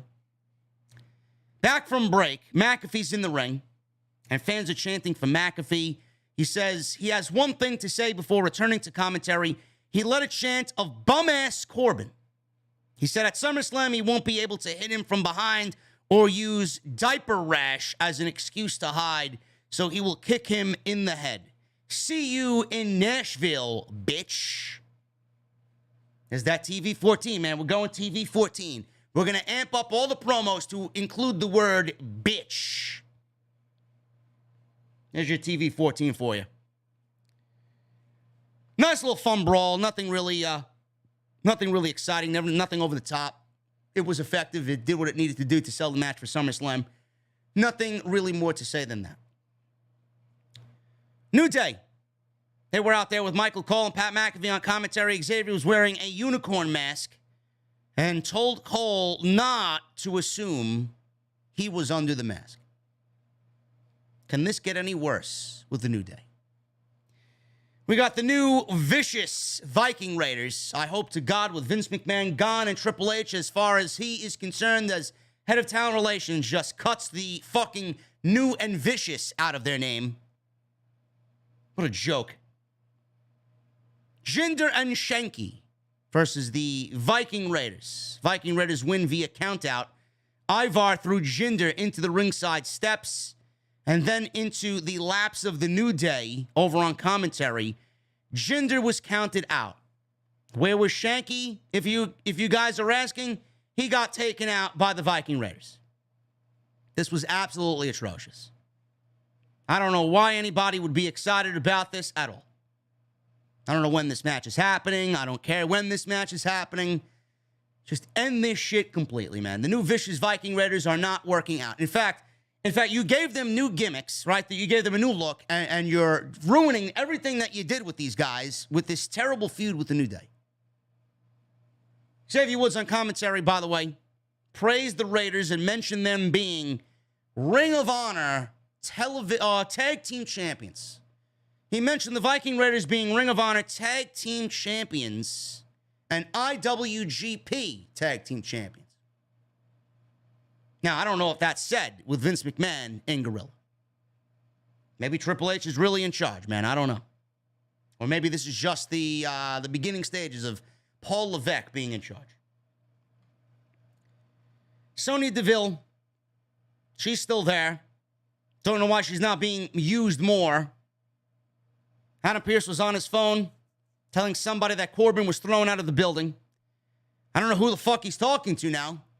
Vince McMahon's not there. Who is he talking to? Who is his boss now? That's what I want to know. Is he talking to Bruce? Is Bruce on the phone with Adam Pearce making the decisions? I don't know. Sonya Deville interrupted and said, any show he's in charge of is a disaster. I know you missed a couple of weeks, honey, but Jesus fucking Christ. Did you see SmackDown the last couple of weeks?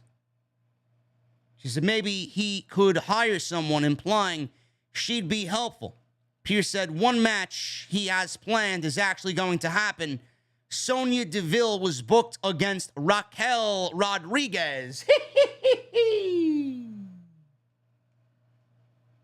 Smiley Raquel Gonzalez Rodriguez. So that match is booked. Not before we get the Brawling Brutes. This is Ridge Holland, Sheamus, and Butch. My man Butch over there, man. But Paul Levesque now in charge, man. Can you imagine what Paul Levesque... Can you imagine horrified Paul Levesque, man, the look on his face when he sees Butch wearing the fucking overalls and the fucking silly cap, right? Let me at him! Let me at him, Scoob! Can you imagine Paul Levesque looking at this shit backstage? Looking at Bruce? The fuck did you do to my boy Pete Dunne, huh? They're out there. There's a table in the ring covered with a green cloth. They replayed a clip of Drew McIntyre slicing the top rope with his plastic sword. Sheamus complained that McIntyre tried to chop his head off. He said he should be called McMenace. Is he a fucking McDonald's character now? I told you guys not to expect change. McMenace. Who wrote that? That must have been a Bruce line, McMenace. He said his medieval weapon of war has no place in the ring. He says he's going to do everything in his power, at which point Drew's music played. Drew walked out with Angela in hand, his sword, smiling. Ridge Holland held Butch back. Let me at him! Let me at him, Scoob! Braggy! Ridiculous, man. Jesus fucking Christ. Triple H can't take over fast enough, man. So, Drew is in the ring. He asked Sheamus, what happened to you? What happened to you, Sheamus? When did you become such a bitch? TV 14, folks. TV 14 in full effect. He asked what happened to the guy he's known for 20 years and signed with WWE together, working their asses off for opportunities, and they had a chance to headline the first WWE UK stadium show in 30 years. The same place we fought in front of 100 people. He said the current champion has held the title hostage and shows up when he wants, and the other option isn't much better. He says they need a real champion, a real workhorse, someone to restore that title's prestige. He says he knows Sheamus still has it in him. He told him to do the number one contender match right here in Boston, and everybody cheered. This was a great promo by Drew. This needed to be said. Whatever Drew McIntyre said, he was great. Probably my favorite part of the entire show. Sheamus then began to talk. He said, Drew, I love what you said. You showed passion. You have some balls. Sheamus says, what you just said gave me goosebumps. He said he knows him better than anybody, and he asked if Drew and the fans want the fight. Well, you're going to get it. He then said, just not tonight. Fans booed. Drew then was obviously upset. Sheamus laughed. Sheamus says he spoke to upper management. Who's upper management? I'd love to know. I guess Stephanie, being that she was there. Fans interrupted with a "you suck" chant. He said upper management has agreed that the match will take place next week on SmackDown. He said Drew's sword is banned, but it'll be a good old-fashioned Irish Donnybrook match. Oh, this is definitely Bruce. This is definitely Bruce Prichard. Who the fuck is using Donnybrook match? Who's using the word Donnybrook on live television? Absolutely Bruce Prichard. So he mentions that he wants a Donnybrook match. He lifted the green tarp to reveal some Irish shillelaghs and asked him to accept the first ever shillelagh match with a lot of other shenanigans in there. Drew said, if that's what it takes, I accept.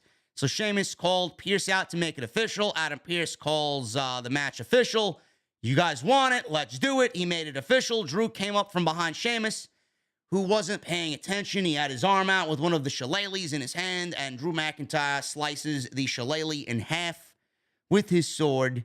Sheamus dropped the microphone, and he looked at Drew all scared because he was wielding Angela. This show sucks. Drew held up the sword as Sheamus took over with Holland and Butch at ringside. Let me at him, Scooby. Still going. Butch is still going. He wants to get in there. He wants to get in there. He wants to go and fight Drew McIntyre. It's ridiculous. Absolutely ridiculous. Might as well make it a fucking Scooby-Doo match. Just lead the Brawling Brutes out to ringside with fucking Scooby snacks. Reggie? Backstage, the Usos were talking about the match. Listen, by the way, I don't know why this match is happening next week on Friday night. I don't know why this match is not being booked at SummerSlam. You need matches for SummerSlam. Apparently, you're upset with SummerSlam, right? Why not add Sheamus versus Drew McIntyre at SummerSlam? You're going to have a SummerSlam card at Nissan Stadium without both of those guys on the show? Sounds a little odd to me. Again, Bruce Prichard's writing this show. What the fuck do you expect? Usos, they were backstage talking about the six-man tag team match in the main event. In walks Paul Heyman, who I'm sure had a fucking busy day. So the Profits are usually a handful. He said with Theory, it's 3-on-3, but if they drop Theory early, it becomes 2-on-3. He told them to use Theory, and after they win, then let's go off the air tonight with Theory face down in the canvas. He told them to make sure it's not a prediction, but rather make it a spoiler. Wow, common sense coming from Paul Heyman. Who would have thought? Yes, let's use Theory to beat the Profits in Madcap, and then we'll drop Theory after the match is over. Sonya Deville and Raquel Rodriguez. Smiley Raquel coming out. Smiling everywhere. She got new theme music. Raquel Gonzalez Rodriguez. Michael Cole. Let's talk about what Michael Cole said here, man. Michael Cole said in regards to Sonya Deville, you're not going to believe what he said here, man. Michael Cole said, nobody in the history of WWE abused their power like Sonya Deville did. On all the days, of all the fucking days, and of all the people who have retired from WWE, Sonya Deville, in the history of WWE, nobody like Sonya Deville has ever abused their power as a WWE executive. If that is not the worst fucking timing of a comment made by Michael Cole in his career, I'd love for somebody to find another one that trumps what he said tonight. Absolutely ridiculous. Seriously. Give me a break. A few minutes in, Rodriguez landed a swinging elbow drop out of the corner. Deville DDT'd. Smiley Raquel, right? And then Raquel slammed Sonya with the Tejana bomb for the 1, 2, 3, and she gets the win over Sonya Deville, man. She's so happy. She's so happy. It's Raquel Gonzalez. Fucking ridiculous, man. Vince is not there anymore. What the fuck you smiling about? Aliyah.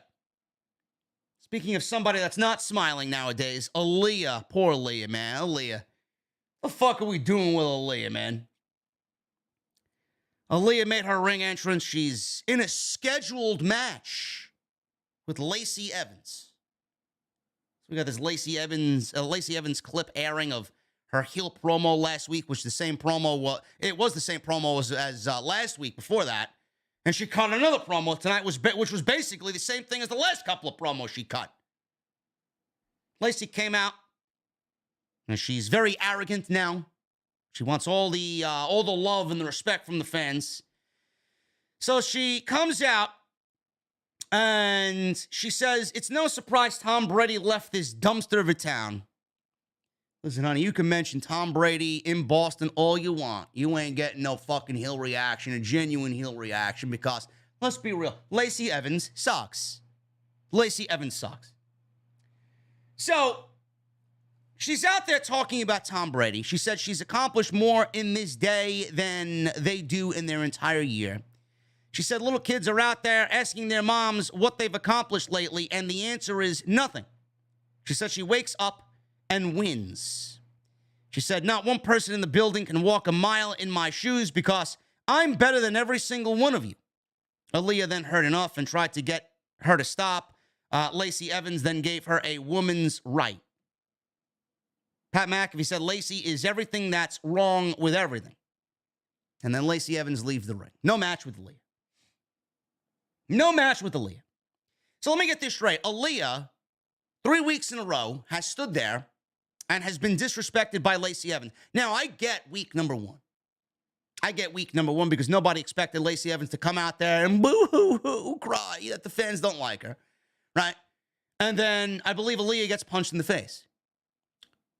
Week two, Aliyah's out there with a scheduled match against Lacey Evans, tag team match, right? I believe she was teaming with, who was she teaming with? She was teaming with either Shotzi against Shayna and Lacey or some. No, it was Shotzi and Shayna versus Aliyah and Lacey, right? Don't happen. Third week in a row, you'd think Aliyah would be fucking pissed off that Lacey Evans is disrespecting her. She just stands there. They just have Aliyah stand there and listen to Lacey cut the same fucking promo that she cut the previous 2 weeks and does nothing. If I'm Aliyah, I'm tackling this bitch down to the ground and I'm putting some fucking fists to face. She just stands there like, I'm in Boston. Maybe I'll go to the Irish pub and I'll go have myself some old-fashioned fish and chips. Just standing there. She's just standing there. Seriously. Maybe I'll go walk the Freedom Trail in Boston, Massachusetts. Maybe I'll go to the farmer's market tomorrow morning. She's just standing there. The fuck is she looking at? Can you make anybody look as fucking dumb as Lacey Evans? Lacey Evans should be fucking fired just for the way she's been portrayed on television. Then she gets punched in the face. Holy shit. Lacey Evans is fucking garbage. Get her off of television. I swear to God, man, I may bring back the Get Off My TV fucking design and put Lacey Evans on it. Swear to fucking Christ. This shit sucks. She is awful. This entire segment was fucking... I don't know why there wasn't any match. No pre-match attack. No bell ringing. The fucking babyface looks like a fucking idiot.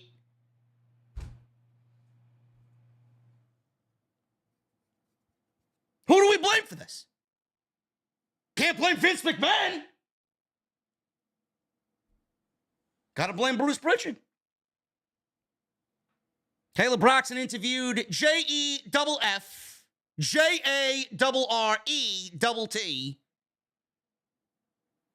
This show, not even gonna spell it. You guys know it. Sucks.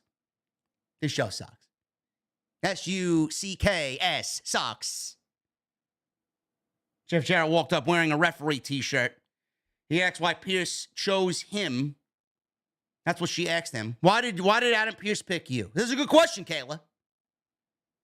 Jarrett said the support has been overwhelming since the announcement. He says he got the job because he turned down all kinds of bribes. He said this is the biggest tag team match in the history of SummerSlam. I'm going to go out there and venture. That's a hard no, Jeff Jarrett. Give me a break.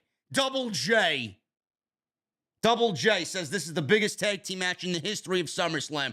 Another L, bro. Another L for Double J, Jeff Jarrett. Said management needed somebody who wouldn't be swayed or intimidated or blinded by the bright lights, who can call it right down the middle. Yeah, let me see you deny the tribal chief. He said that man is him. He did his Double J routine and closed with his ha ha ha. Maxine Dupree. Maxine Dupree debuted tonight. Who is she? Fuck do I know? I know I recognized her from somewhere. I didn't recognize the name, but I know I saw her from somewhere, and she was an NXT talent. So this is Sophia Cromwell from NXT 2.0. She's Von Wagner's girl. This is Von Wagner's girl. I mean, the blonde that has been eyeing down Von Wagner, as Von Wagner has been on TV with his manager, Mr. Stone, Robert Stone. So this is the blonde that's been with Von Wagner. You know, put the lotion in the basket, Von Wagner. You know, Buffalo Bill over there, Von Wagner. Sophia Cromwell. Where was Max Dupree tonight? I don't know. Max Dupree was not on the show tonight. Where the fuck was he? No sign of Max Dupree at all for this segment with the Maximum Male Models, with Monse and Mansoir. Where was he? PW Insider reported that Max Dupree, the former LA Knight, was not backstage at SmackDown in Boston, so it looked like he would not be appearing on the show as reports indicated, at least not in the arena when that was reported. Then we saw the show tonight, and Maxine Dupree looked like she was in charge of the Maximum Male Models. And Maxine Dupree mentioned nothing about Max Dupree next week, as she said both Mansoir and Massé, they were going to unveil the beachwear collection next week, and she was going to be leading it. Where is Max Dupree? Where is LA Knight? Where is he? Did they already drop him from the gimmick? That's what it looked like to me. That's what it sounded like to me. Looks like Max Dupree has been fucking fired from the Maximum Male Models. Good. Good. First order of business, Triple H sees fucking Butch. Let me at him. Let me at him, Sheamus. Right? Sees Butch over there running around like fucking Scrappy Doo, like a fucking cartoon character. And then he sees Max Dupree wearing these big red Urkel glasses, right? He's wearing these big red Urkel glasses, and he's acting like he's fucking, running down a fucking model runway with Mansoir and fucking whatever the fuck their names are. Mansoir and Marseille of the Maximum Male Model. Probably looked at him and said, like, bro, what the fuck are you doing? Bruce, the fuck do you call this? I hope to God that I read Triple H took back LA Knight and put him back down on NXT. Or told Bruce Prichard, head of talent relations, this is LA Knight. We need him back with his old gimmick. Start. The fuck is this shit? That's what it looks like to me. That's what it looks like to me, man. It looks like Max Dupree is gone. Sophia Cromwell is Maxine Dupree. There was rumor that Ginny from NXT UK would be the Maxine Dupree character, but they got themselves another blonde. Good for them. She fits it. I don't even know what the fuck her role was on NXT. All she was doing was eyeing Von Wagner on NXT 2.0. So I guess this is a little bit better of a role for her, as she will be asked to do the minimal at best. Main event. Usos and Theory versus the Street Profits and Madcap Moss. This is pretty much the same shit that we saw with all 6 of these men leading into whatever they got going on for SummerSlam. This almost went 18 minutes in the main event. So they asked these guys to really go out there and carry the load for their show. Speeding things up here because I don't want to be here too much longer. The heels were in control. So we got Theory and the Usos in control. Jay knocked Dawkins off the apron with a super kick. Moss tagged in, ran wild, caught Theory with a fall-away slam and a tackle on Jay in the corner. Jimmy took it to Moss with a super kick for a near fall. Tried to tag in Theory, but he backed off. Theory then jumped off the apron and started to leave. Jay cut Theory off and beat him down, started beating his own partner down. The Street Profits and the Usos fought at ringside. It was Dawkins, I believe, hitting a huge dive, wiping out Ford and the Usos. Theory didn't leave after all of this and got back into the match. In the ring, Theory scored a near fall on Moss. He set up for his finish, A-Town down. Moss slipped out.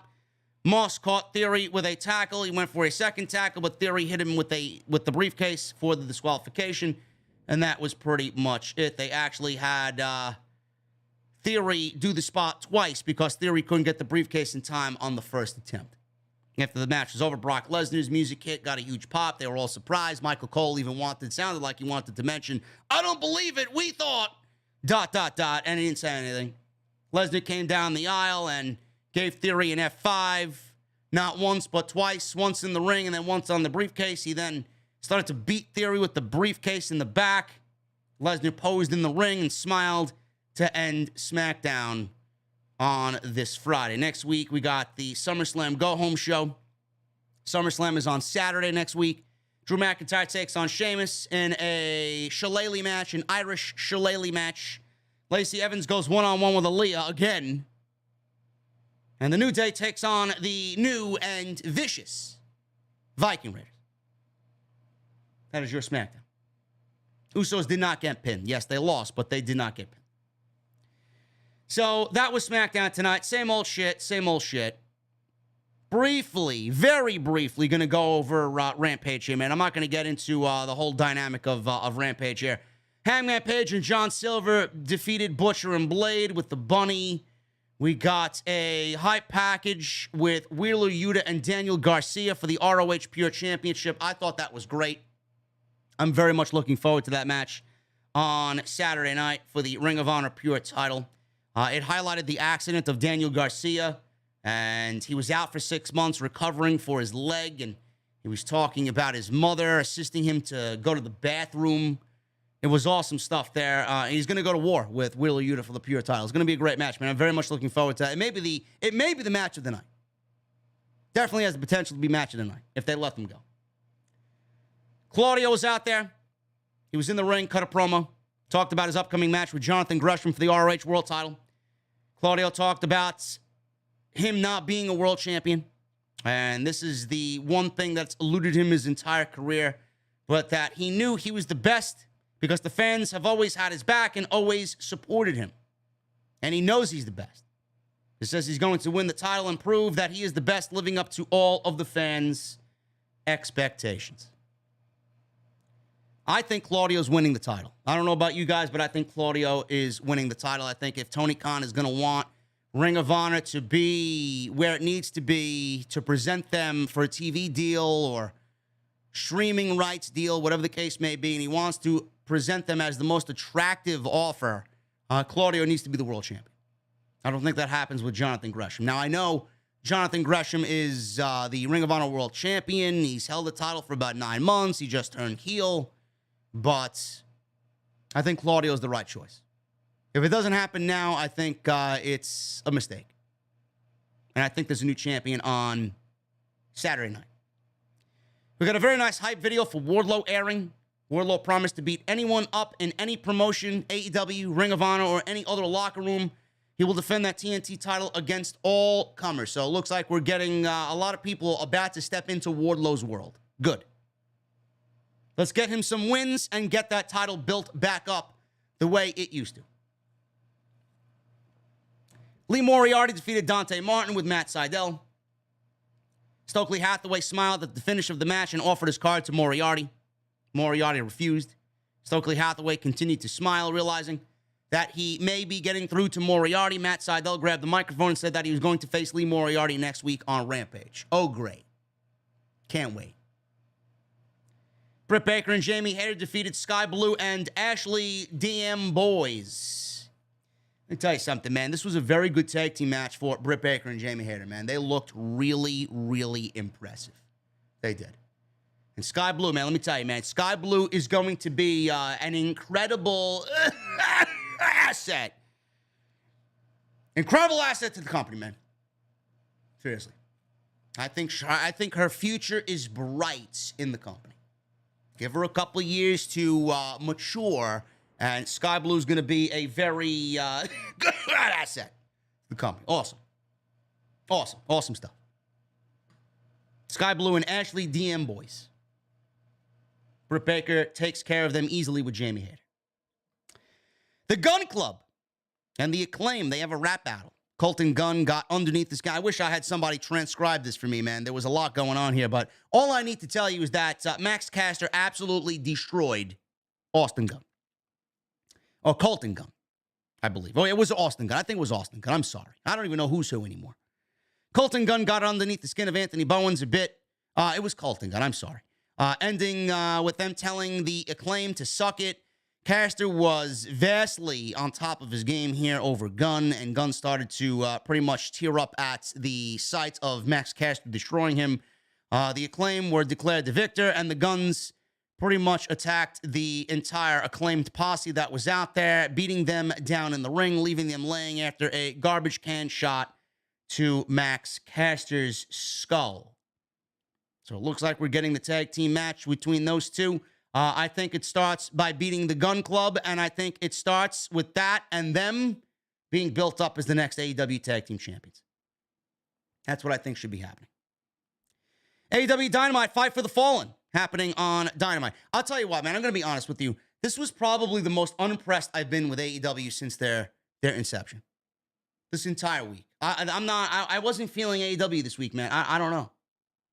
I feel like the end of Dynamite was a complete black eye.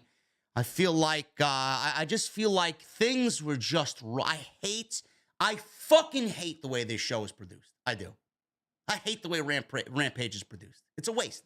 It's a complete fucking waste. We got matches starting with no intros. We got fucking show moving at 1,000 miles a minute. I mean, NXT ran at 1 hour, man. NXT never ran like this. NXT never ran like this on the network. So why are they doing Rampage show so dirty? I don't know, man. AEW this week, man, gets a thumbs down for me. I don't know what it is. Not really into what they did this week. I'm not.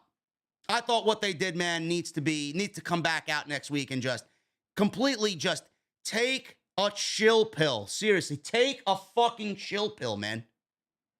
It doesn't have to be fucking 30 matches on a goddamn 1 hour show. You don't have to load up every fucking show that you're on. Seriously. Dynamite next week. Got Thunder Rosa versus Mayu Yamashita for the AEW Women's World Championship. Ricky Starks versus Danhausen for the FTW Championship. Rampage next week. Matt Sydal versus Lee Moriarty. More matches will be added to both shows, apparently during the broadcast of Ring of Honor. Ring of Honor. We got more matches. We got more matches added to the pre-show, man. More matches added to the pre-show. We got Allison Kay versus Willow Nightingale. We got Shinobi Shadow Squad versus the Trustbusters. We got Colt Cabana versus Anthony Henry. And we got Brian Cage and Gates of Agony with Tully Blanchard versus Tony Deppen, Alex Zane, and Blake Christian. Sounds like a pretty solid match right there, but, 4 matches on the 0-hour pre-show, man, really? 4 matches on the pre-show. I don't know. It is what it is. Ring of Honor's card. Yesterday was Thunder Rosa's birthday. Oh, shit. Did we wish Thunder Rosa a happy birthday, Jesse? Happy birthday to Thunder Rosa. Happy belated birthday to Thunder Rosa. When I see her, I'll get her something. If I see her. I don't know. Next time I see her, I'm paying her to pile drive me. That's what I'm about to do. A pile driver for her birthday. I think she'd enjoy that. Gresham versus Claudio. Roosh versus Dragon Lee was added to the show. I'm all right with that. Roosh versus Dragon Lee. Sounds good to me, bro. Righteous against Dalton Castle and the boys for the Ring of Honor 6-man championship. Wheeler Utah versus Daniel Garcia for the Pure Championship. Mercedes Martinez versus Serena Deeb for the Ring of Honor Women's Championship. FTR versus Briscoe's 2 out of 3 falls for the Ring of Honor Tag Team Championship. And Samoa Joe versus Jay Lethal for the Ring of Honor Television Championship. Christopher Daniels with Jay Lethal with Sanjay Dutt and Satnam Singh. Jay Lethal beats Christopher Daniels in the main event. Decent little match between these two guys here. Daniels hit a Blue Thunder Bomb on Lethal for a 2 count. Went for the best moonsault ever. Lethal got up, hit the Lethal combination. Went for a flying elbow, but Daniels got the foot up and rolled Lethal up. Lethal went for the figure 4. Lethal kicked out, hit a boot before eventually hitting Lethal injection for the 1, 2, 3.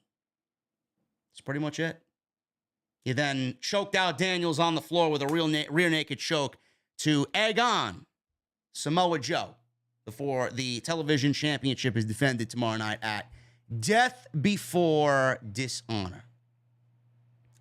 Ladies and gentlemen, it has been one hell of a night, man. Between tonight and earlier, man, we neared 9,000 live viewers.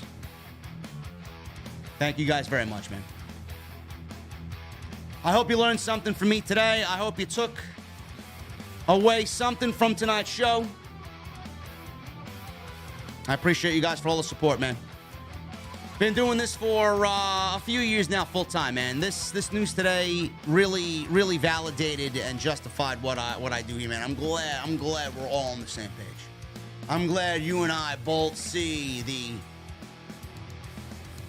possibility for change. You know, and it's funny, man. You know, all the narrative is in the community. Oh, JD's negative. JD is negative. He hates on WWE, man. He's a AEW shill. What are they going to say now, man, when I'm absolutely excited for the future of WWE and Vince McMahon being gone? What are they going to say now? That narrative doesn't work anymore, bro. I just want a better product. I've always wanted a better product. So you can't use that excuse that I'm always negative anymore.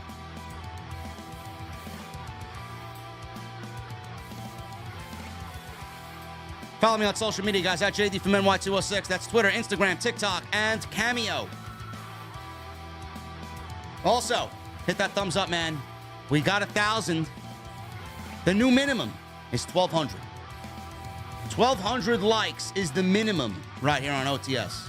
5 new members tonight, man. Get those memberships in. We're going all VIP on Sunday. Members only on Sunday night for the chat. So if you want to join in on the fun and the festivities and you want to hang out with a great group of people, you're going to want to sit VIP. And tonight's show is sponsored by Honey. joinhoney.com/offthescript. Make sure you guys go download the free web browser. Start saving some money using Honey. 17 million members, over $2 billion in savings. You help me out when you download the free web browser, man, using our link. joinhoney.com/offthescript. We got a lot of super chats to read through, man, because I didn't finish reading the super chats from earlier today. So let's pick it up, man.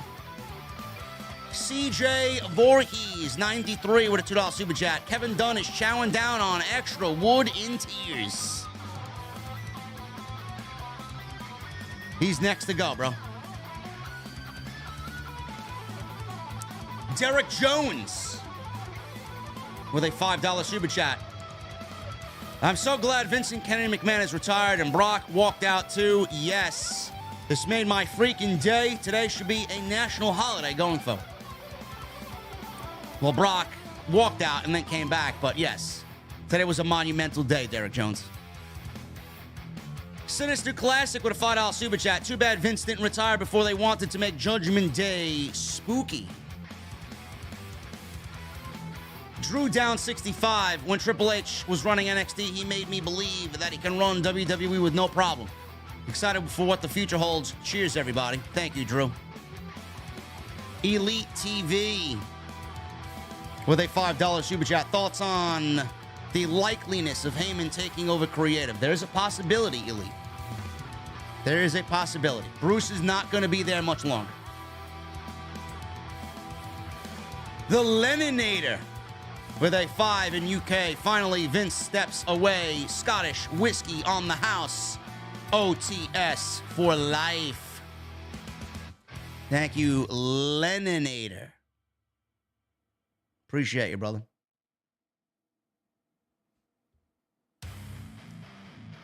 Bruce Kraft Jr. with a $4.99 super chat. Thoughts on who leads creative at WWE by the end of the year? Thoughts on Levesque heading creative? Who do you want to see lead creative? Bro, I talked about all of this today. I talked about all of this, man. Bruce, I hope I gave you the answers that you desired, man. I talked about this extensively today. Joshua Bennett with a $20 super chat. Thank you, Joshua Bennett. After being on a hiatus of pro wrestling since the beginning of the year, this moment was probably one of the few things that would bring me back. Well, I guess here we fucking are. Cheers. Joshua, thank you so much, brother. Swagios 14 with a $9.99 super chat. CM Punk called this day in the pipe bomb. Yes, he did. Talked about that tonight. My boy Guardian of Chaos, $9.99 super chat. Appreciate the hustle, JD. OTS is the authority. Jesse is beside himself.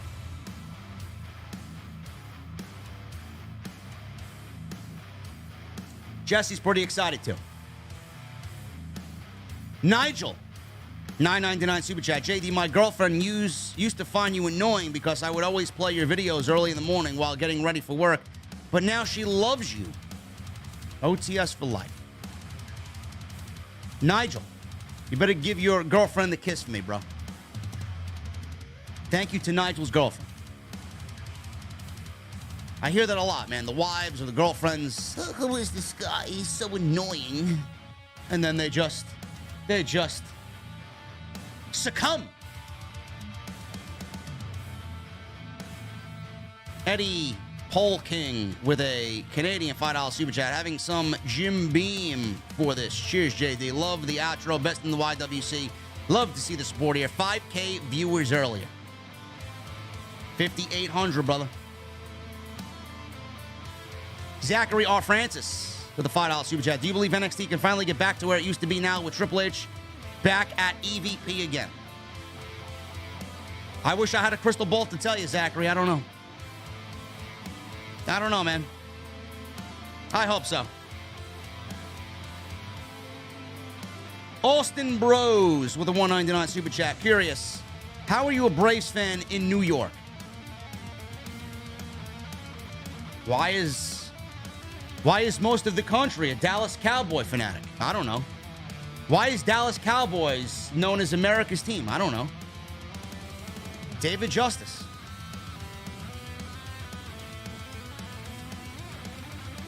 David Justice is what got me into the Atlanta Braves. Tenario 128 with a $5 super chat. Do you think Morrow will be back? Yes, with AEW. Lost Star with a $5 super chat. Can I get the tallest blue moon you got? Tremendous day. OTS for life. Kevin and Bruce next. Can I get a Kevin Dunn? Would you? DJ Foot Clan with a $5 super chat. WWE about to be great again. Ciampa about to get that well-deserved push. I don't know, man. We'll see. It's going to take some time, bro. KJ with a $5 super chat. Stephanie McMahon is opening SmackDown, and Brock just walked out of WWE tonight. Well, I guess we kind of went over all that. Santos C with a $5 super chat. They won't call Brock unprofessional because Stephanie and Triple H are better than that. Yeah, you're probably right. Yeah, you're probably right about that, Santo. Prodigy with a $5 super chat. Final question, JD. Are you covering Death Before Dishonor tomorrow night? Absolutely. I will be live tomorrow night. Marquise with a $2 super chat. Oh, happy days, JD. Cheers to you. Vince is gone. Tribal Chief with a Canadian $2 super chat. I hope all the titles get redesigned eventually. And Kaz Rush with a $9.99. This is the greatest day in WWE's history. We won, JD. Celebrate this good times. Thank you, Kaz. Appreciate you, brother. Now we get into tonight's super chat. We got a $20 bomb by Jonathan McGardle. You should have played Come and Celebrate. Come on. Yes, and then I'll get copyright struck. And then I make no money on my video, Jonathan. Come on now, bro.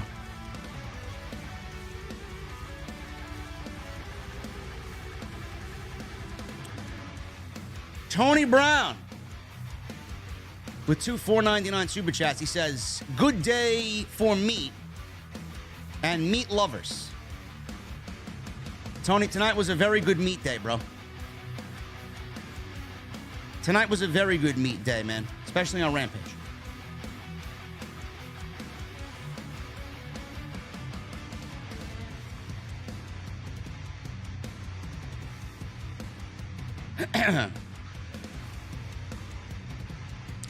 There's somebody in the chat that called me a midget. Get him out.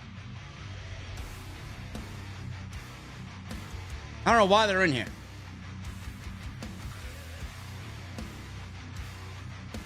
There he is. Oh, Walt Clyde. Oh, Walt Clyde in the chat. JD's a midget begging for likes and super chats. No, Walt Clyde, I'm just that fucking good. You fucking pussy. Get out of my chat, bro. And while you're at it, stop clipping my Twitter, bro. I know you're addicted to my fucking cock. Get off of my Twitter and stop clipping my Twitter for your own fucking personal YouTube page, bro. You can't grow without me. Remember that. Get him the fuck out.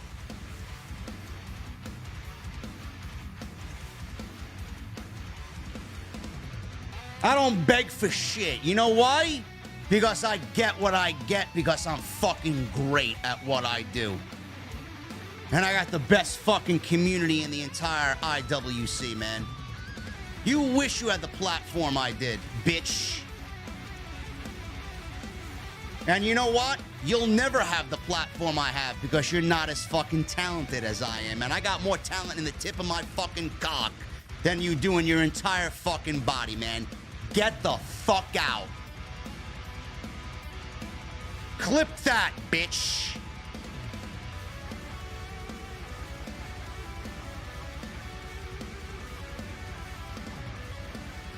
Your fucking girlfriend, if you have... I'm sorry, man. Girlfriend, he's got a fucking blow-up doll underneath his fucking bed. If you had a girlfriend, man, I'd satisfy her more by her looking at a picture of me than you actually sticking your fucking 2-inch dick in her fucking pussy, bro. I'll get her off just by fucking smiling in a fucking photograph. See this salt and pepper beer, bro? I didn't fucking do this, man. This is nothing that I fucking manipulated, man. I woke up with this, man.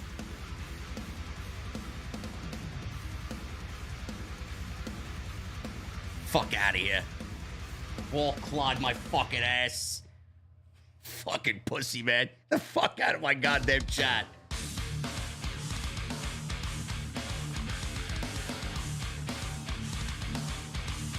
Yeah, clip that. Clip that, post it on your YouTube page, bro. I guarantee you'll get fucking 5,000 views. Oh, look, JD roasted me on his fucking YouTube.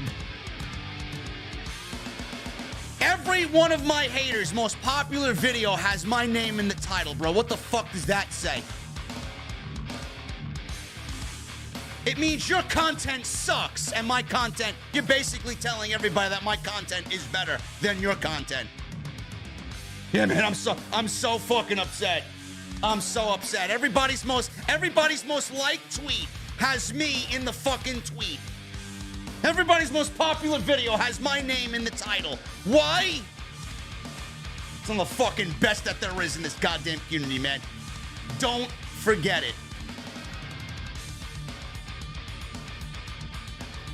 And by the way, I'm not sure if you read, Vince today retired. The greatest day ever, bro. Fuck him. Fuck him. Hope he fucking burns in hell. I hope he fucking rots. Hope he rots in the fucking rotting in the recliner that he sits in every night. In his fucking rocking chair. Hope he dwindles into fucking nothing but a bag of skin and bones. Good riddance.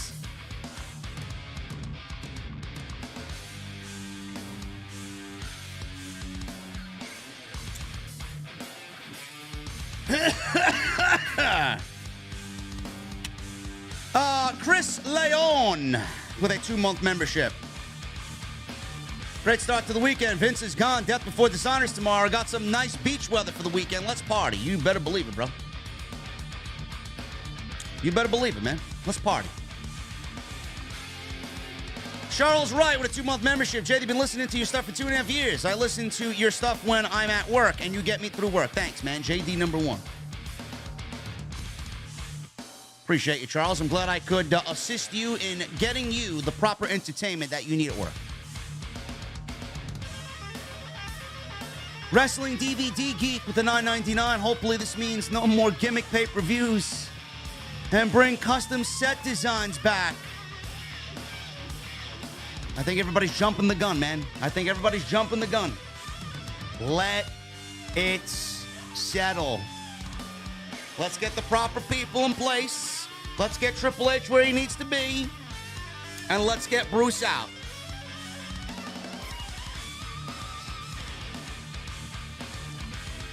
Paul Van Tassel with a 20-month membership. New management, same old lame SmackDown. Paul, this was Bruce Prichard tonight. This was Bruce Prichard tonight, man. Jake Carpenter with the new membership. Thank you, Jake.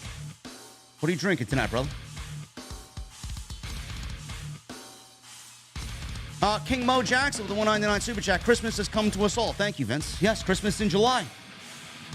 I never understood Christmas in July, but here we are, man. Now I fully understand that it's going to be Christmas in July every fucking year for me from now on.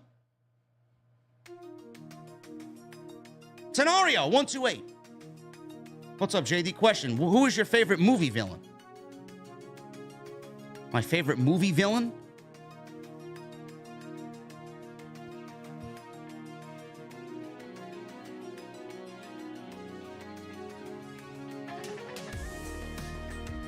That's a tough one, man. I don't know. Megatron from the original Transformer movie. The cartoon. Heath Ledger. Dark Knight. Vincent O'Connell with a $10 Super Chat. Watch 350 Days on Amazon, the best documentary on wrestling. You will love it, JD.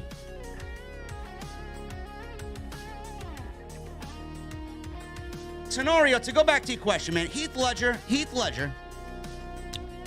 Joker, and Anthony Hopkins in all of the Silence of the Lamb movies. Especially the first one and Hannibal.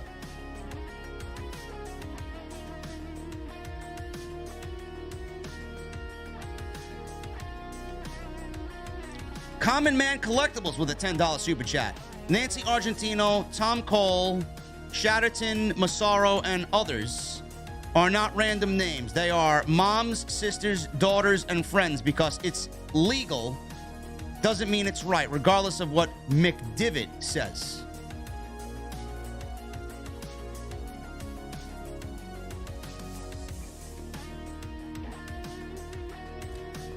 My boy Daniel with the email, man. There's a lot of people that stopped watching because of what Vince McMahon did. Edward with a $25 super chat. Been listening to you for years and worth it for today.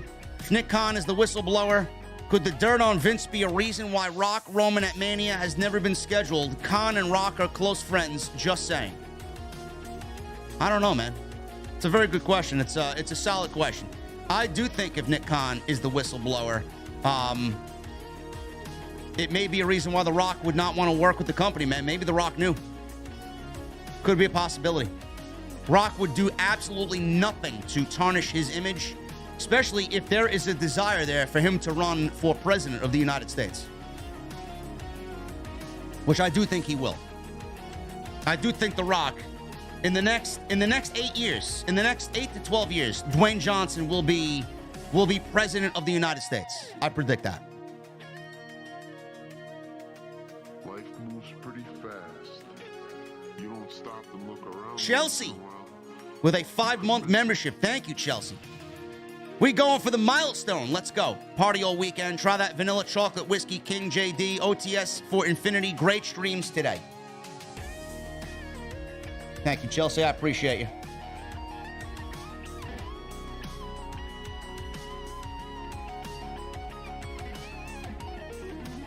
And the reason why I say Dwayne Johnson for president, if you guys watch Young Rock, there's a scene, I believe in season 1, where you see Dwayne Johnson standing in front of a podium, and it says President 2032 or something like that. I truly believe that if you see it like that in something like a television show like that, man, I really do believe in predictive programming. I really do.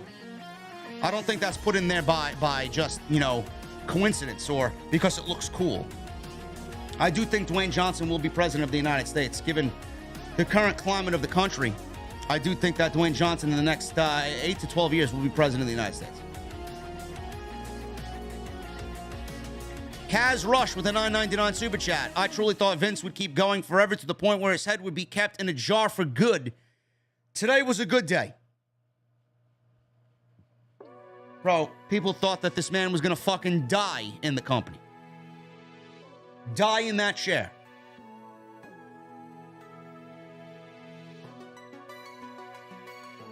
Young Bakugo with a $5 super chat. I agree, Jesse. No world leader will ever say no to him. I don't think... listen, man, if Dwayne Johnson runs for president, I don't see how anybody doesn't vote for him.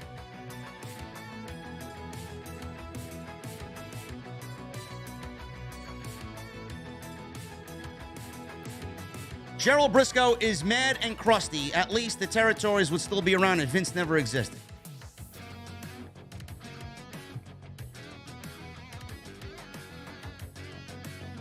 Jesus Saldana with a $5 super chat. My moment happened when WWE refused to release Brody Lee, Luke Harper, and utterly disrespected him.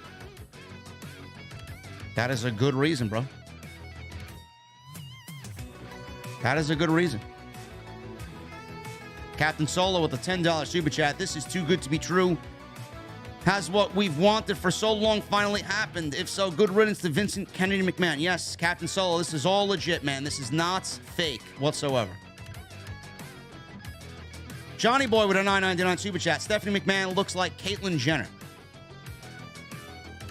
Is that a good thing? I don't know. Stephanie McMahon is a very attractive female, man. Captain Solo with a $5 super chat. And give Theory his full name back. Yes. As soon as Bruce is gone, man, we're not going to be having people fucking having their names cut. John Lamey with a new membership. Thank you, John. I appreciate you, brother. Kaz Rush with a $4.99 super chat. I will never forgive WWE for screwing over the Vaudevillains, Aiden English and Simon Gotch. One of the most creative gimmicks I've ever seen. Yeah, man, there's just some things that don't translate well to the main roster, man. The presentation was great. That shit was never getting over on the main roster.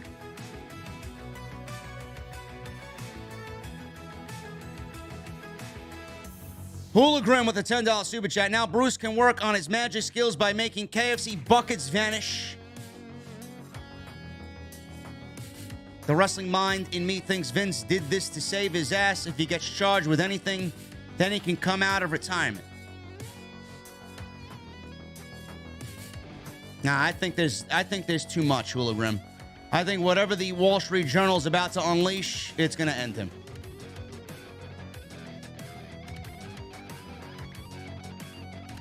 Also, don't worry about missing the stream earlier, brother. I went over a lot, plus I added more in tonight's stream.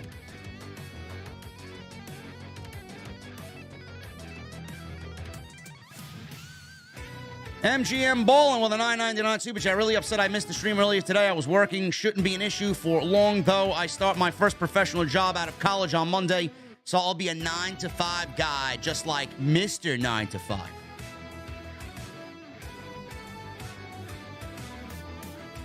Love to hear it, Ballin'.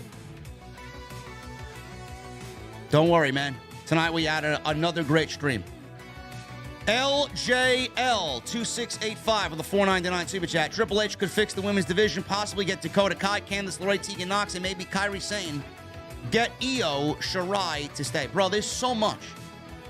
There's so much. All of those women are either gone or are about to walk out. Triple H could get them all to stay with him in charge. Sinister Classic with a $5 super chat. I'm drinking a whiskey sour now. We won't get scripts ripped up before the show goes live. Papa H on the phone with Khan about Forbidden Door 2. Roman versus Kenny. Bro, we really need to stop the AEW narrative here, man. Seriously. Let's get Bruce out of power. That's our next move. Eddie Hazard with a 12-month membership. Thank you, Eddie. Please tell me this actually goes through. My super chats haven't worked in 2 months. Bon voyage, Vince. Smell you never.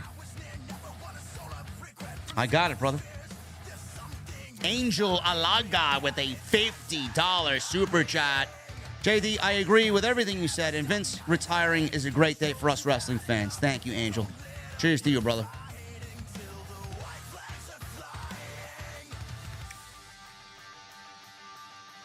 Marcus Zimmerman with a new membership. Marcus, thank you so much, brother.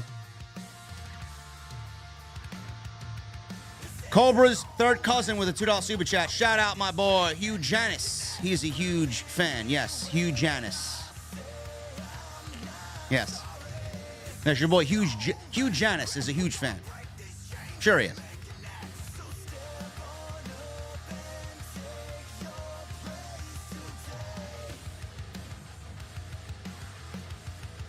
Ransley Haynes with a $1.99 super chat. Is WWE short-term booking finally going to be gone? I hope so.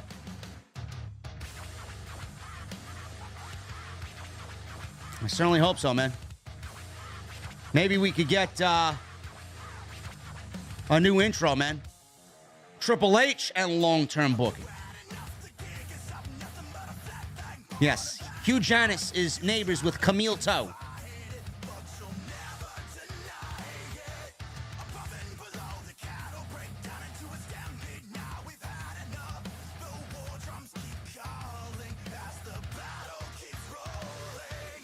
Chelsea, who's ignoring you, bro?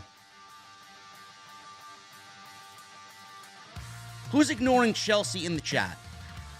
The fuck is wrong with you?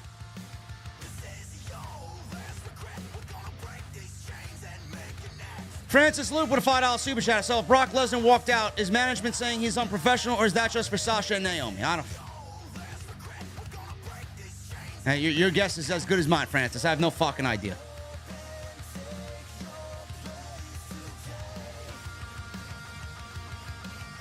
Shinobi with a 4-month membership. Shinobi, thank you so much, brother.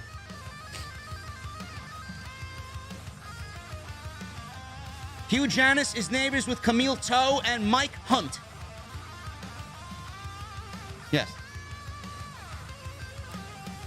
D. Henry with a $5 super chat. What do you think was the best year of WWE?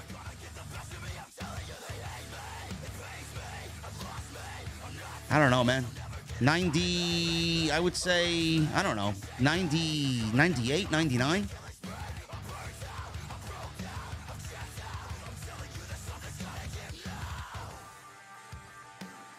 Don Fanucci with a new membership. Thank you, Don. Tenario 128 with a $5 super chat. What's up, JD? New match added for Death Before Dishonor. Rouge versus Dragon Lee. Yes, Tenario went over that tonight, bro.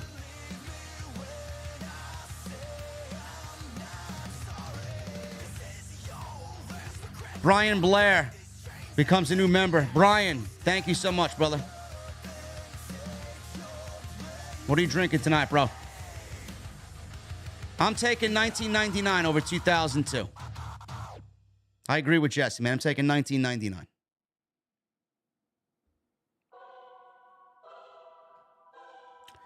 '98 was good too, man. I love that 98, 99 period. I love that 98 to 2000 period.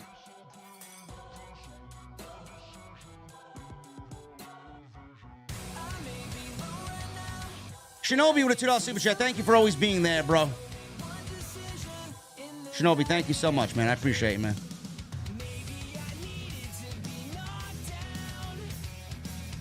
Don Fanucci with a $5 super chat. What brand of whiskey do you recommend for my JD fashion? Love everything you do.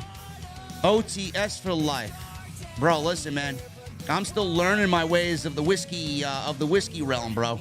I could tell you right now, I love Bullet. I love Buffalo Trace. I love Blade and Bow. If you guys can find Blade and Bow, excellent for an old fashioned. Woodford Reserve is always good.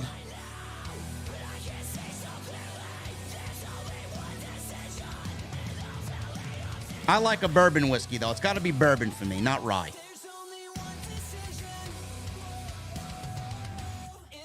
But when I find something new, Don, you know, I'm always telling you guys. I'm always letting you guys know. Knob Creek. Knob Creek, I absolutely hooligan. Yes, I could have to get Knob Creek. I love Knob Creek.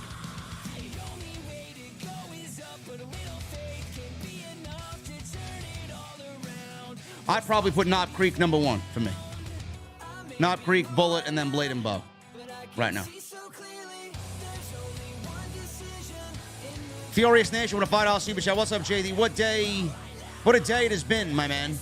CM Punk's pipe bomb promo 11 years ago rang true, and I truly can't wait for OTS this Sunday. It's going to be one hell of a weekend, man. We may actually hit 135,000 subs this weekend.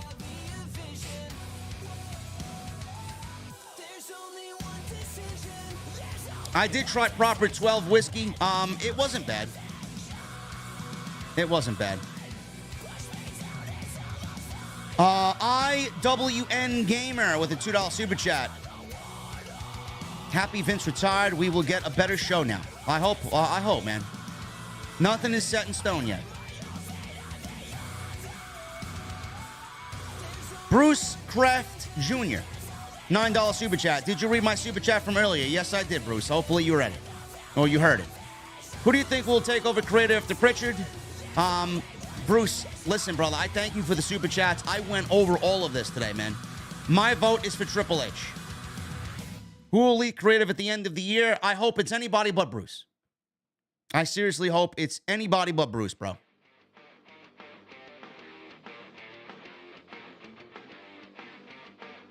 Kal-El with a $5 super chat. Damn, JD, did you have to burn dude so harsh? Homelander from The Boys is a great villain. No, but VKM has been a WWE villain. I'm just saying. Yeah, I had to burn him, dude.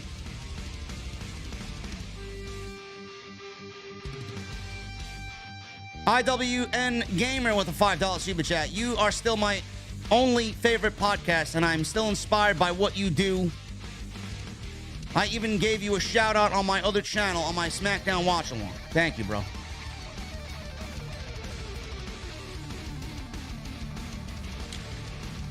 James with a $5 super chat. You never got my 13-month earlier. Keep her moving always.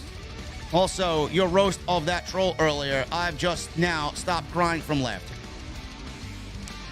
James, I thought I read it, bro.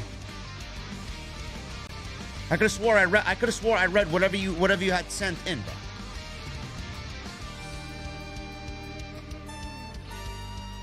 But thank you for the 5, bro. Kelly with a $1.99 super chat. I can hear Vince saying, "My precious, my WWE gone." Yes. Furious Nation with a $5 super chat. In your opinion, do you think Kevin Dunn goes first before Bruce does? Yes, I do. Hoping both go. Also, I apologize earlier for jumping the gun a little bit. No worries, man. No worries at all. I do think Kevin Dunn is gone by the weekend. That's my prediction. Louis Rex this with a $4.99 super chat. Joined the show late tonight, but would.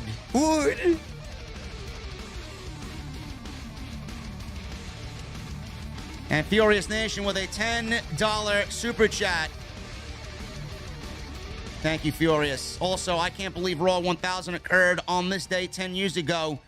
Though I will say that Raw is way too long at 3 hours. Cheers, JD, and good night, bro.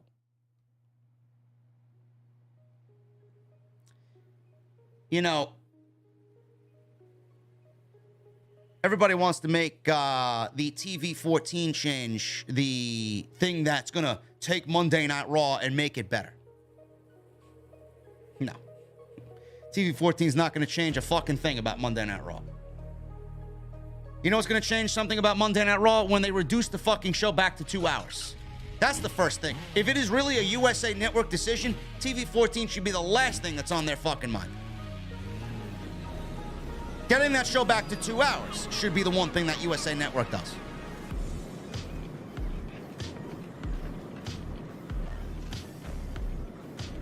Guys, what a day, man. What a fucking day, man. Jesus Christ.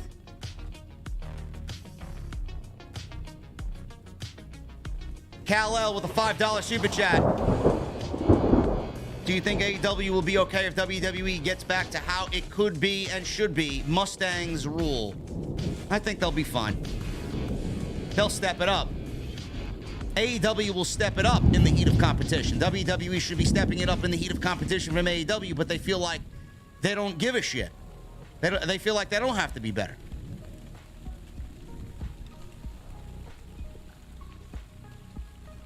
Guys, I hope you enjoyed what I had given you tonight, man. 3 hours tonight, 2 hours, 5 hours of streams, plus 4 hours of wrestling, man. I'm done. I'm done. What a day. What a day it has been. I'll be live Saturday night, guys. Ring of Honor, Death Before Dishonor. If you guys are interested in that type of thing, I will be here live talking about it all. So join me live on YouTube inside the OTS venue. We'll talk about Ring of Honor and everything that comes out of that show tomorrow night. Follow me on social media at JDfromNY206. Twitter, Instagram, TikTok, and Cameo. Links are in the description. Hit that thumbs up. Thank you for all the super chats. Continue to join channel members only on Sunday. And go check out the live stream from earlier today where we break the news on Vince McMahon retiring from WWE. Instant reaction. If you guys missed that, it is up on the homepage right now. Guys, give me those guitar emojis in the chat. My VIPs, I know you got them. Those Mustang emojis in the chat. And I need that music on max. Guys, I'll see you tomorrow night live on Off the Script with Ring of Honor, Death Before Dishonor. And I'll see you Saturday night, guys. See you later.